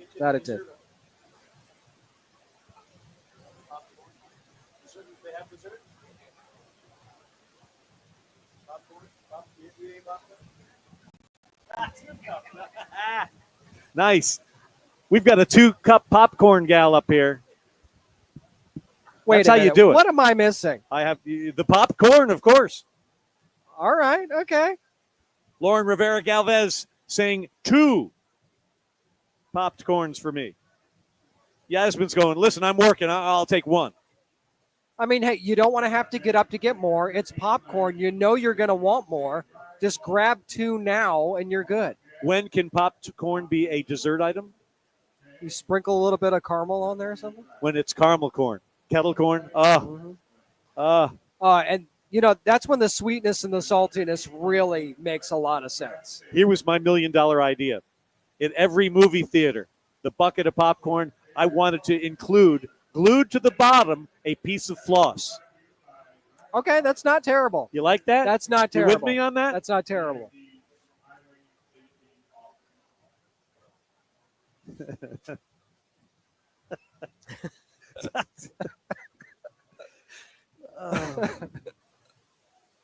That it is. I'm thinking on the underside. Yes, that's of course. It's not like a Cracker Jack where you find the floss at the bottom of the popcorn. Welcome back to Cornblow Field at SB Ballard Stadium. Ted Alexander, James Witham, and our group that's doing our booth cam, Lauren and Yasmin. They're having popcorn back there, and our discussion about popcorn was my $1 million idea was going to be have a piece of floss hooked to the bottom of every popcorn thing delivered at the movie theater, underneath, on the outside. Now, can we put copyright Ted Alexander on the screen before somebody tries to steal that? It might be a bit horrifying seeing a lot of people using the floss in the theater. Because a lot of people don't have the same type of guidelines with their souls. And where do those things go? The floss? No, the stuff that's being flossed out. Obviously, we need to buff the idea out. 3rd and 5 for Old Dominion from their own 45 as they move left to right toward the Atlantic Bay Football Complex. Happy night in Monarch Nation, a 44-6 lead. Hennicle back for his first throw of the year, and he completes it to Markai James, who's got some work to do before he gets to the first down, and he can't do it. Gains of 1 on the play, and it'll be 4th down coming up for the Monarchs, and that should mean Ian Brandt. Again, you don't want to do anything too crazy. No, this game is very out of hand. You don't want to put anybody in bad position. So, nice safe throw from Hennicle.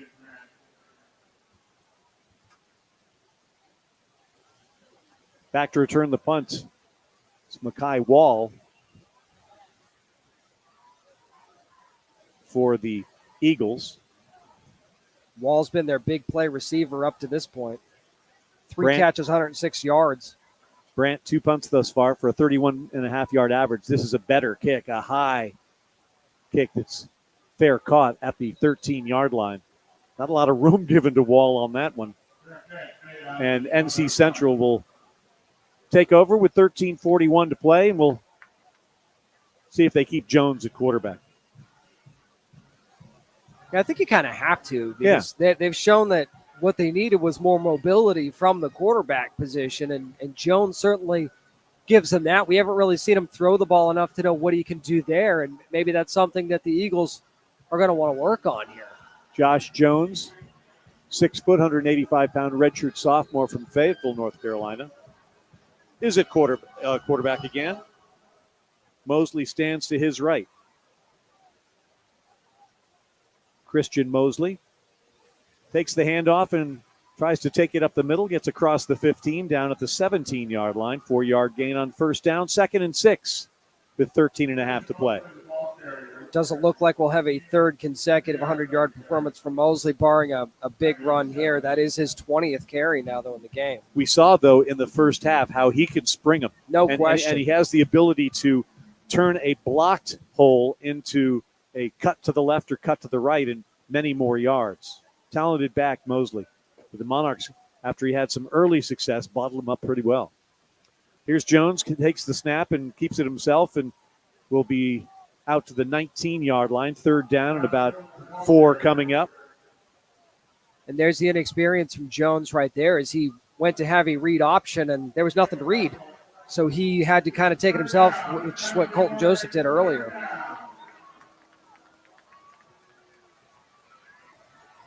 Arthur Rogers, the running back to the left of Josh Jones. 3rd down from the 20. Need to get to the 24 to move the chains. Jones to throw. Looking far side. Now over the middle. Pass is off the mark and incomplete. A little bit low, really hard catch. And it'll bring up 4th down. And when you've got a guy seeing his first action of the year, hasn't really thrown, actually that was his first pass of the season, a little bit low and away. So I think you got to let him open it up a little bit more next possession. Under a little duress, too, from the Monarch defense. 4th down and 4. And Naeem Abdul-Rahim Gladding is standing at his 40-yard line, ready to receive this punt. First long snap of the night was dropped by the punter. Last one was blocked. That one he got off. A spiral that'll turn over and be grabbed at the 31-yard line. Gladding goes east and west, east and west. Now he finds the compass, and here he goes. Where's Magellan when you need him? Across the 45, 50 to the 46-yard line of North Carolina Central. Naeem Abdul-Rahim Gladding showing some of the speed to get some room on the far side. Turned it up, and the Monarchs are in plus territory to start their next drive. 12:06 to play in Norfolk, 44-6. Old Dominion leads North Carolina Central on the ODU Sports Network.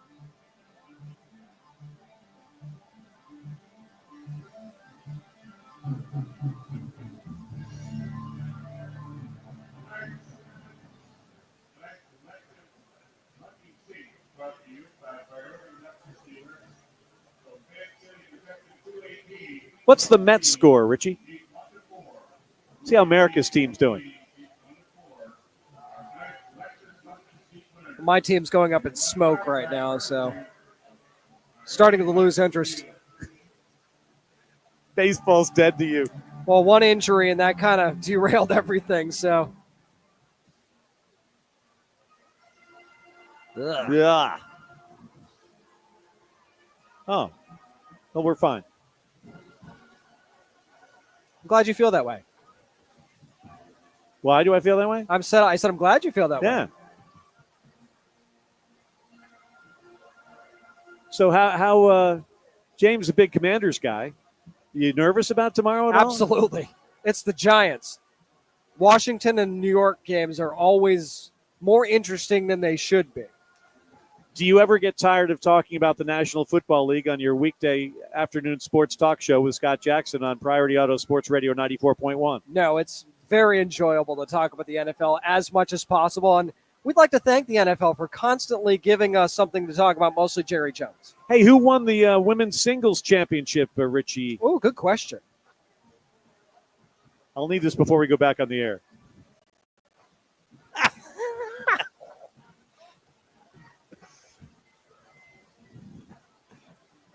Old Dominion 44, North Carolina Central 6. And this is Africa from Toto. We better not be blessing the rain till this game is over. I can tell you that right now. Yeah, we need to move this along. I haven't gotten a look at the radar. Ladies, you have the radar hooked up back there? No? Al? No? What would be great is if we could put a splash screen of the radar. Oh. More on that in a bit. More on that in a bit. But first, a first down action from Old Dominion. All right, more coming to you. Here we go. Hennikel at quarterback. The breakout star of this game, Traquan Jones, stands to his left. Why? Well, he's got 3 carries for 146 yards.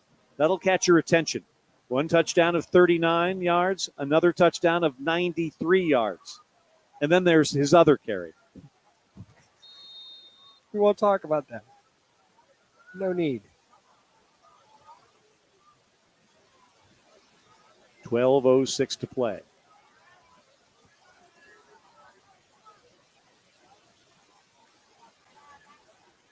Hennikel, far side, ball, incomplete. A lot of hand fighting going on down there, but no flag. It'll be just an incomplete pass. That's just a reminder if you missed the Arkansas State game that Quinn Hennikel's not just a runner. He can sling it when he wants to. Pass was intended for Titus Myers, who's got a lot of skills and some size at 6'2", I believe. 6'1". 12 minutes to play. Hennikel, the play action pass, now rolling to the near side, looking. He guns it, and it's incomplete. Tried to get the ball, tuck it in there to Damon Duke, was knocked away, and Duke was not open. That's one of those things where you just fire it in there, and if it gets popped up, it goes out of bounds anyway. So nice safe throw from Quinn. I wonder if you just think about sliding right there and keeping the clock moving. Yeah, I was thinking the same thing, but apparently they have other plans. Well, you want them to run the offense. Of You don't want course, to- of course. Third down and 10. Need to get to the 37-yard line. Hennikel looking, dumps the ball off, pass caught. Dawson has a grab, and he's pushed back short of the first down. They'll give him forward progress to probably around the 40-yard line, but that's not going to be enough. Monarchs will go here. Dawson Johnson will mark it at the 39. It'll be 4th down and 2. Last time they went for it on 4th down, it was a touchdown pass. Colton Joseph's 3rd of the night.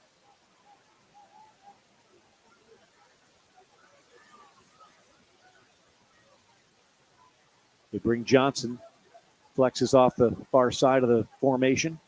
The Monarchs move left to right. Hennikel with the football. Again, another play action pass going for the downs. Near side pass, back shoulder, flag comes in. The classic back shoulder, ball a little bit Pass underthrown. interference. Defense. Number 20. 15 Ball yard intended penalty. there for Automatic first down. Zay Prince. He just tackles him. Yeah, that's. And again, the joy of college football's rule is that it's only 15 yards from the line of scrimmage as opposed to a spot foul. And so it doesn't change the game as much as it does in the pros. And I think I could debate either side, which I like about that. You know what I mean? Yeah, I mean, I could see why you do it in the college game and have a different rule in the pro game, but I wouldn't be surprised to see if that rule changes at some point. To not spots? Yeah, to what the pros do, because they seem to be going pros for almost everything else in college football. True. Including the payments. Yeah. First down for Old Dominion. Hennikel, near side pass. Is that a nice grab there? Yes, it's a nice grab from Banasaur. Sidney with his first catch as a Monarch. And this is the experience that you can't buy off the shelves. And showing, like you said, which guys are going to keep playing hard, if that toughness is still going to be there in a game that's very out of hand. These guys clearly want to keep playing. And Banasaur at 6'5" might be one of those kind of guys where you throw it up and he goes to get it. Mm-hmm. You got to see if he can play. Johnson in motion. Dawson, they hand the ball off. Coming back the near side. This is a touchdown for Old Dominion. Is that who I think it is? I believe it's who you think it is. Traquan Brown. Jones, I should say. Well, I mean, you had to figure he was going to get the hat trick at some point. Traquan Jones is a 5'9", 183-pound transfer. Bartow, Florida is his home town. And he's had himself a night. And it's 50-6.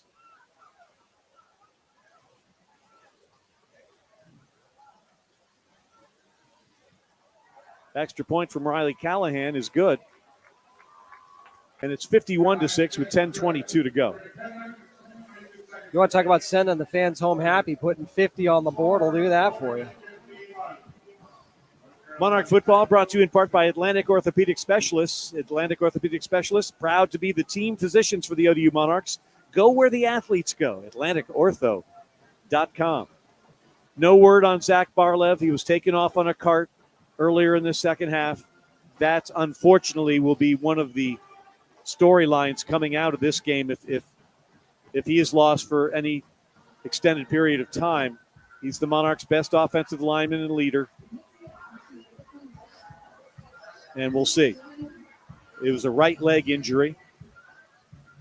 From that, we'd just be speculating, and we don't do that around here because we shouldn't, and it's idiotic.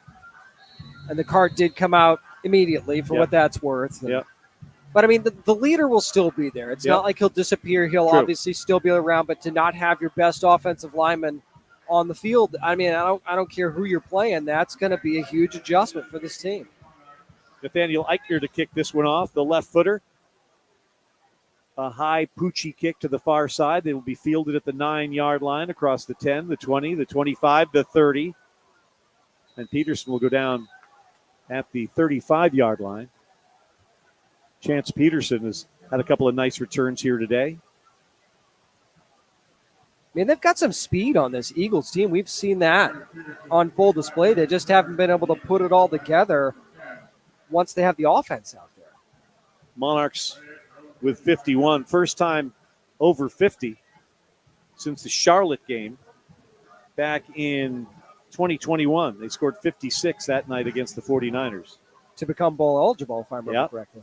That was here. That was a crazy game. Mm-hmm. Well, all these games have been crazy if you think Yeah. about it. All right, here's Rogers off right tackle, gets a yard, and then gets greeted by half the student body of Old Dominion. We don't do normal here, but that's one of the reasons why you should be watching this team. Yeah. You never know what's going to happen. Well, remember, what was it? 20 of the last 25 games, or 25 games coming into this year, were one-score games. Which is unreal. The next closest was 14. Now, the first two games of this year have not been one-score games. But it's just, you just never know what's going to happen. We're going to see a Traquan Jones come up, pop off for 150 yards and 3 scores and 5 carries. 2nd down and 8. Jones keeps it this time, and he's going to have himself a first down. Finally ushered out of bounds on the far side by Ryan Ramey. So apparently, if your last name is Jones, you're going to be able to run the football quite well this evening. Or a decent basketball coach. There you go. A lot of Joneses running around these parts. We've got Milton Joneses and other Joneses. Got to talk to both coaches on Coffin Mall today. Excited about the prospects. And with the portal, you can turn things around in a hurry if you haven't had the greatest season. And the Monarch men didn't last year. The women didn't either. But you can get some new players in there and get fired up again. There's a fumble from Jones. It's on the carpet, and we'll see if the Monarchs come up with it. They do. They've got it. And it's another turnover for North Carolina Central. It's a loose ball recovered by the defense. First down, Old Dominion. Chris Forbes, the defensive lineman, getting a turn and making the most of it with the fumble recovery here at the 9:45 mark. 8:45 mark. I was going to say, don't add more time on it. Yes, exactly. We don't want to do that.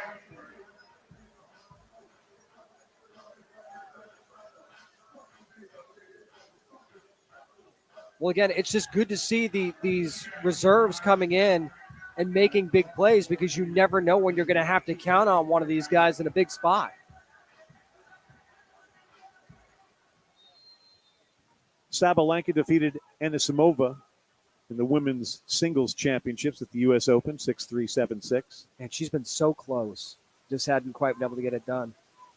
Well, remember at Wimbledon, she lost 6-love to Swiatek, and then came back and beat her last week in this Quite tournament. handily, Yeah. So I was rooting for the American there, but Sabalenka, the top seed, was just overpowering. Here's a run up the middle and a first down. It's Hargrove. And Travian Hargrove, his best run as a Monarch, moves the chains as they get down to the 37-yard line. 8.5 to go. Clock turning here in Norfolk. It's a 51-6 Old Dominion lead.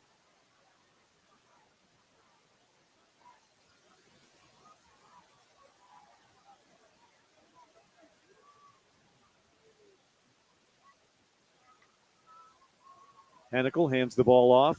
Hargrove once again trying to find his way for yardage, and he gets down to the 32-yard line. Nice gain on first down. Monarchs led it 16-3 at the half. A safety started the scoring when the punter for the Eagles, Brandon Bowman, dropped the ball on the goal line, covered it up in time, but was tackled for a safety.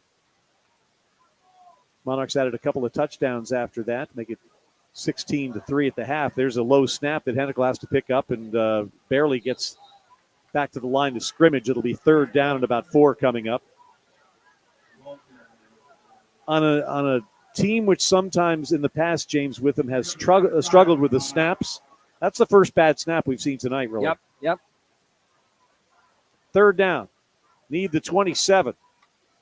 7:15, turning clock. 4th quarter here in Norfolk. Rain on the way.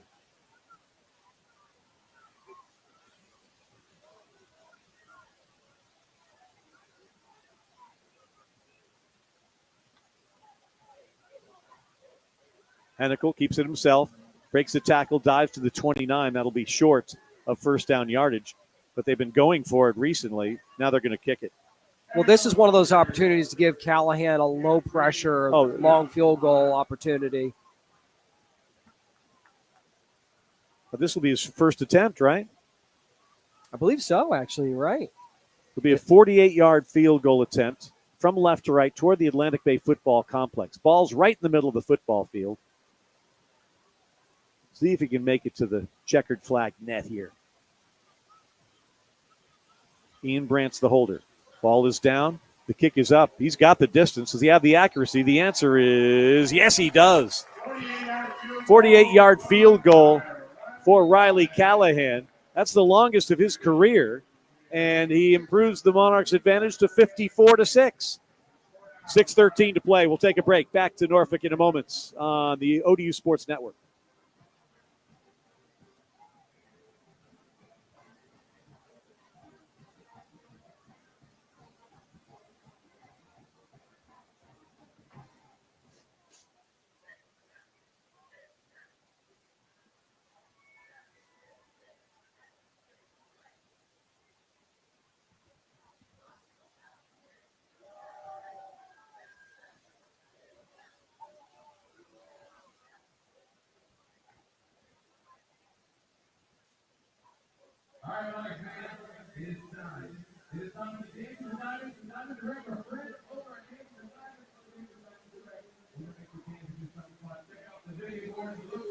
We are about to know.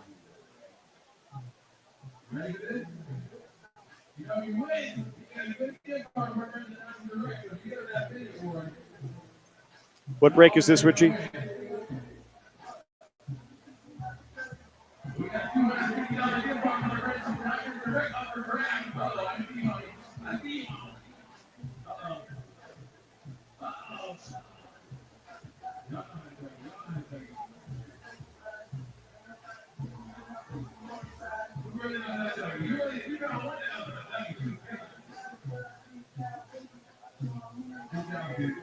Oh, wow.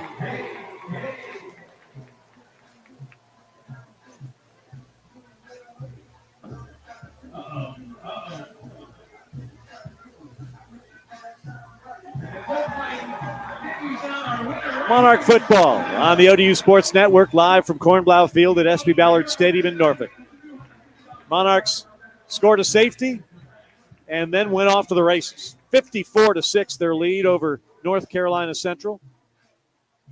6:13 to play. I got to get the eyes adjusted. It's getting dark in here.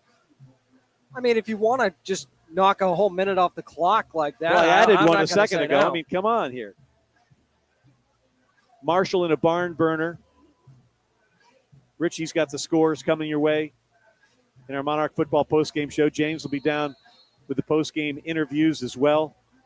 Got to feel pretty good if you're a Monarch fan after this performance here. And it's been a balanced performance in terms of offense, defense, and special teams. And it should have been. I mean, but raise your hand or honk your horn if you were nervous coming into this game. Eichner will kick it off again.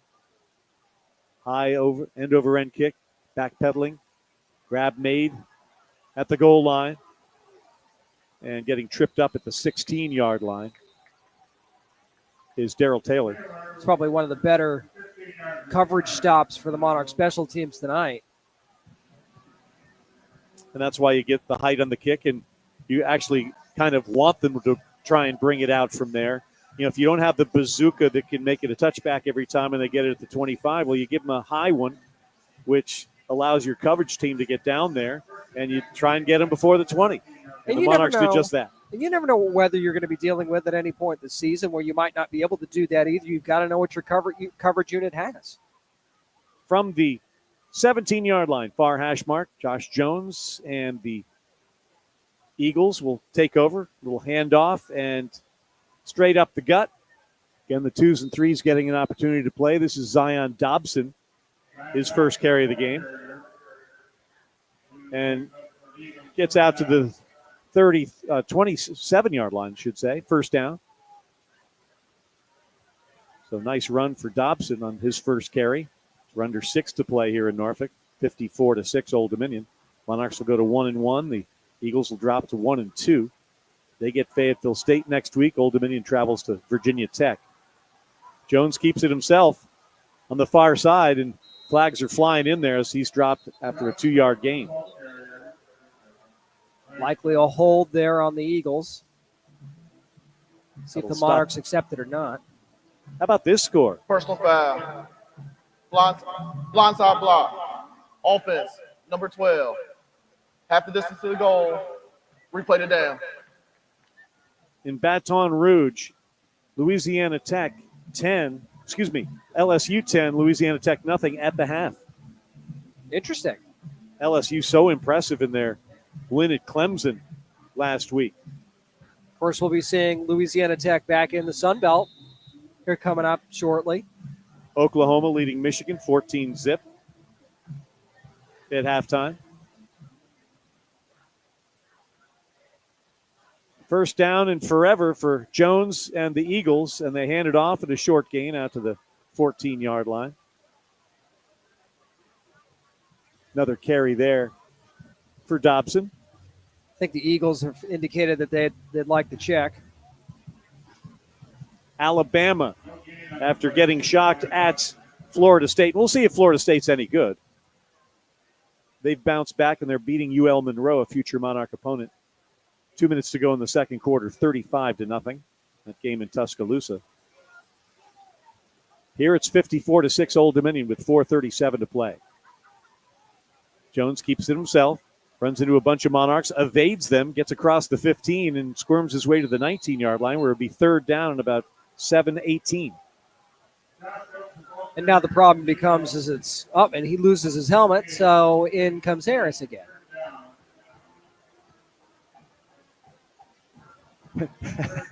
Hey, here's the 3rd and 18. Good luck. Oh, that's pretty good. That's like letting the wife drive after the check engine light comes on. Yeah, if you could go just grab me a little something. Longest completion of the day, 15 yards, by the way. This is 3rd and 19, and they hand the ball off. And spinning around, but not getting much, is Dobson. It'll be 4th down coming up. Clock will continue to turn. Heading toward the 3.5-minute mark. And I think the Eagles have seen enough this evening. And it's hard when you're undermanned a little bit to sustain stuff, because they got off to a solid start, I thought, offensively. And I think that dropped snap on the punt just sort of made them understand that this might be a long night. This time the punt gets off, and Abdurrahim Gladding lets it bounce, and it'll take an Eagle bounce inside the 30 to the 27-yard line. And that is where the Monarchs will begin their next drive with Quinn Hennicle at quarterback. I mean, that's part of it.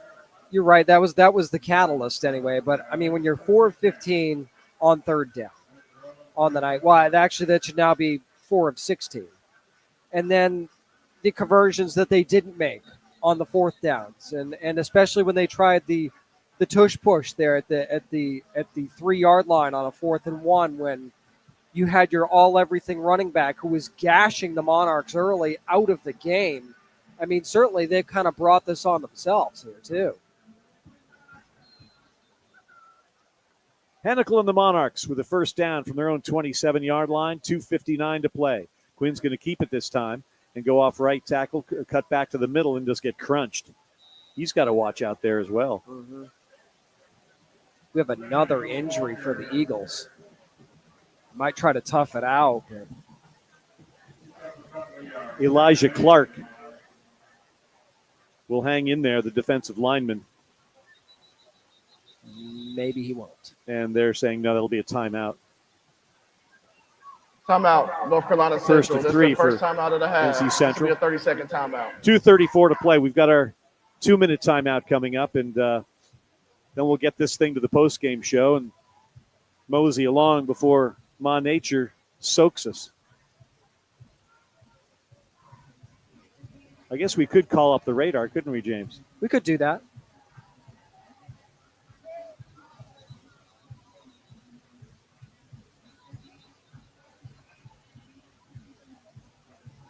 It's just been a great performance across the board from the Monarchs here today, though. You got to be happy with what you're seeing, especially once you see what Traquan Jones did today. And you're talking about a Monarch rushing attack that is still, by the way, without Devin Roche. So when this team does get Devin Roche back, imagine, the monster depth you could have at running back. It's crazy. Another handoff for Hennikel up the middle on 2nd down and 8. Gains about 3 yards across the 30 to the 33. Hampton's about to get hammered with some storms. We're in good shape for the time being, but there is a line that's coming from the west. Although remember, I don't have my AWS seal.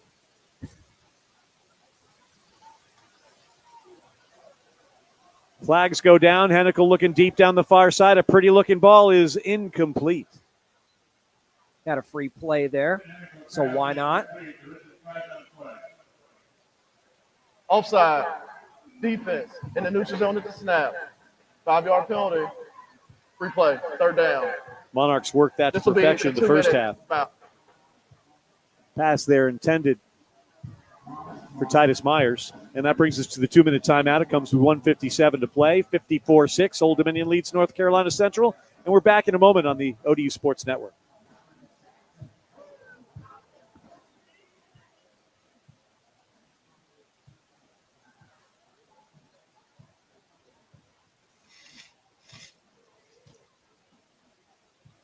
Season tickets are now available for your local region and men's basketball teams for the 2025 season.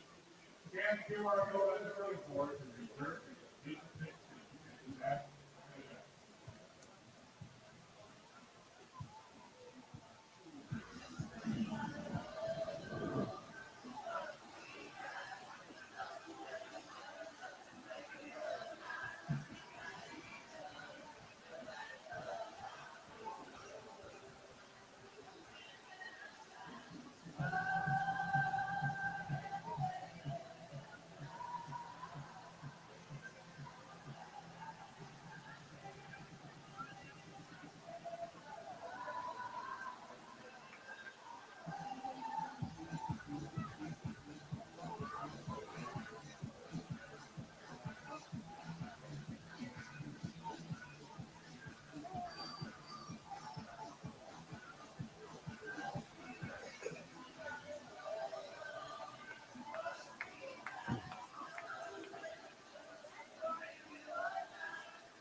Back here at Cornblau Field at SB Ballard Stadium in Norfolk, Ted Alexander, James Witham, and the ODU Sports Network. 1:57 to play. All Monarchs tonight, 54-6 is our score. It'll be a 3rd down and short coming up for ODU. Get the first down, take a couple of knees, get out of here before the rain, and celebrate your first victory of 2025, and immediately start thinking about Virginia Tech. Hokies playing Vanderbilt this evening. Richie will have an update on their score during our post-game show.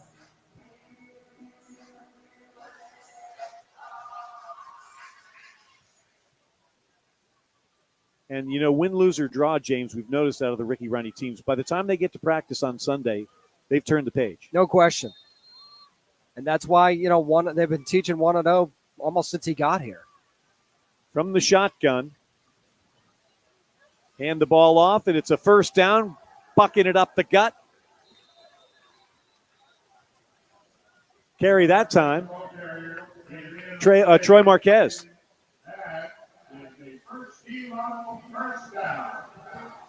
Really emptying the benches now over there. Yep. 100 seconds to play. Take a couple of knees. Do the math, James. I think we'd need one. I think we'd need one more carry. Yeah, they're going to take the knee. 2 knees in victory formation. How about it? Again, we haven't had one like this. Monarchs scored 56 against Charlotte. Have 54 on the board here tonight. Hennikel takes a knee. 2nd and 12 coming up. I love how he jogged up a few yards, though, saying, I'm not taking the 5-yard loss. Thank you very much. I'm surprised they don't ever even practice being under center. I mean, it is kind of interesting.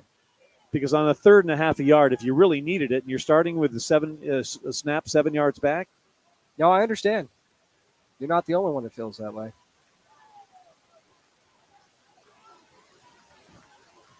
And let's see, this will be the final snap as the game clock goes under 40 seconds. Hennikel takes it, moves up, takes a knee at the 42, and that will be enough to bring this one home. Ricky Ronnie will get the first win of 2025, and the Monarchs will improve their record to 1-1. The Eagles will fall to 1-2 on the season, get set for Fayetteville State next week as the Monarchs prepare for Virginia Tech. Final score from Cornblow Field at SB Ballard Stadium, Old Dominion 54, North Carolina Central 6. Monarch Football Postgame Show next on the ODU Sports Network.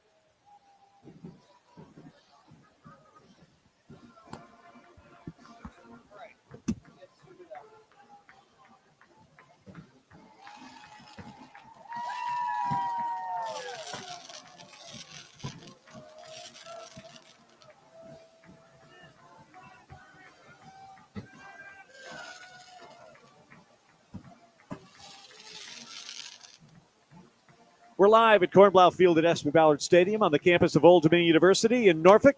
It's the Monarch Football Postgame Show. Ted Alexander, James Witham. We've got interviews coming up with Ricky Ronnie. We've got player interviews on what had got to be an exciting night for all 3 sides of the football for Old Dominion. And we've got scores with Richie Somerville and our play of the game as well. It's all coming up. But this, James, 16-3 at the half, and the Monarchs just put it on them in the second half. Oh, that's right. You'll need a mic. It was one of those things where it seemed like it was going to be in doubt, and then you blinked your eyes, and it suddenly wasn't at all. All right, you head on downstairs. Get ready for the interviews. Keep your ears on if you can. And we'll see if even Andy usually likes to pop in for our post-game show here. But the bottom line is the Monarchs were all over these Eagles here tonight. And they did it, as I mentioned before, in all 3 phases. Take a look at the numbers. Colton Joseph, 19 for 24 for 257 yards and 3 touchdowns passing, a 210 quarterback rating. He also had 11 carries for 52 yards and a touchdown on the ground. The breakout star was Traquan Jones, the running back, 5 carries, 163 yards and 3 touchdowns. He had a 39-yarder. He had a 93-yarder, and he has made quite an impression on Monarch Nation as he comes to life here in the home opener.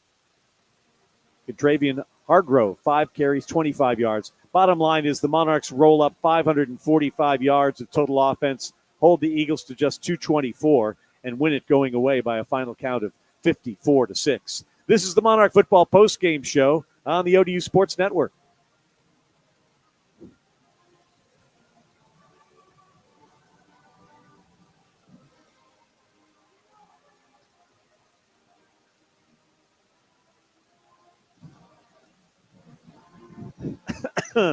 Great question. I'm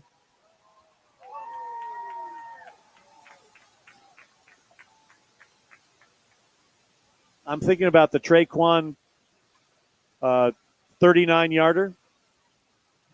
The 93-yarder is always interesting. I thought the bomb to Brown from the goal line was interesting.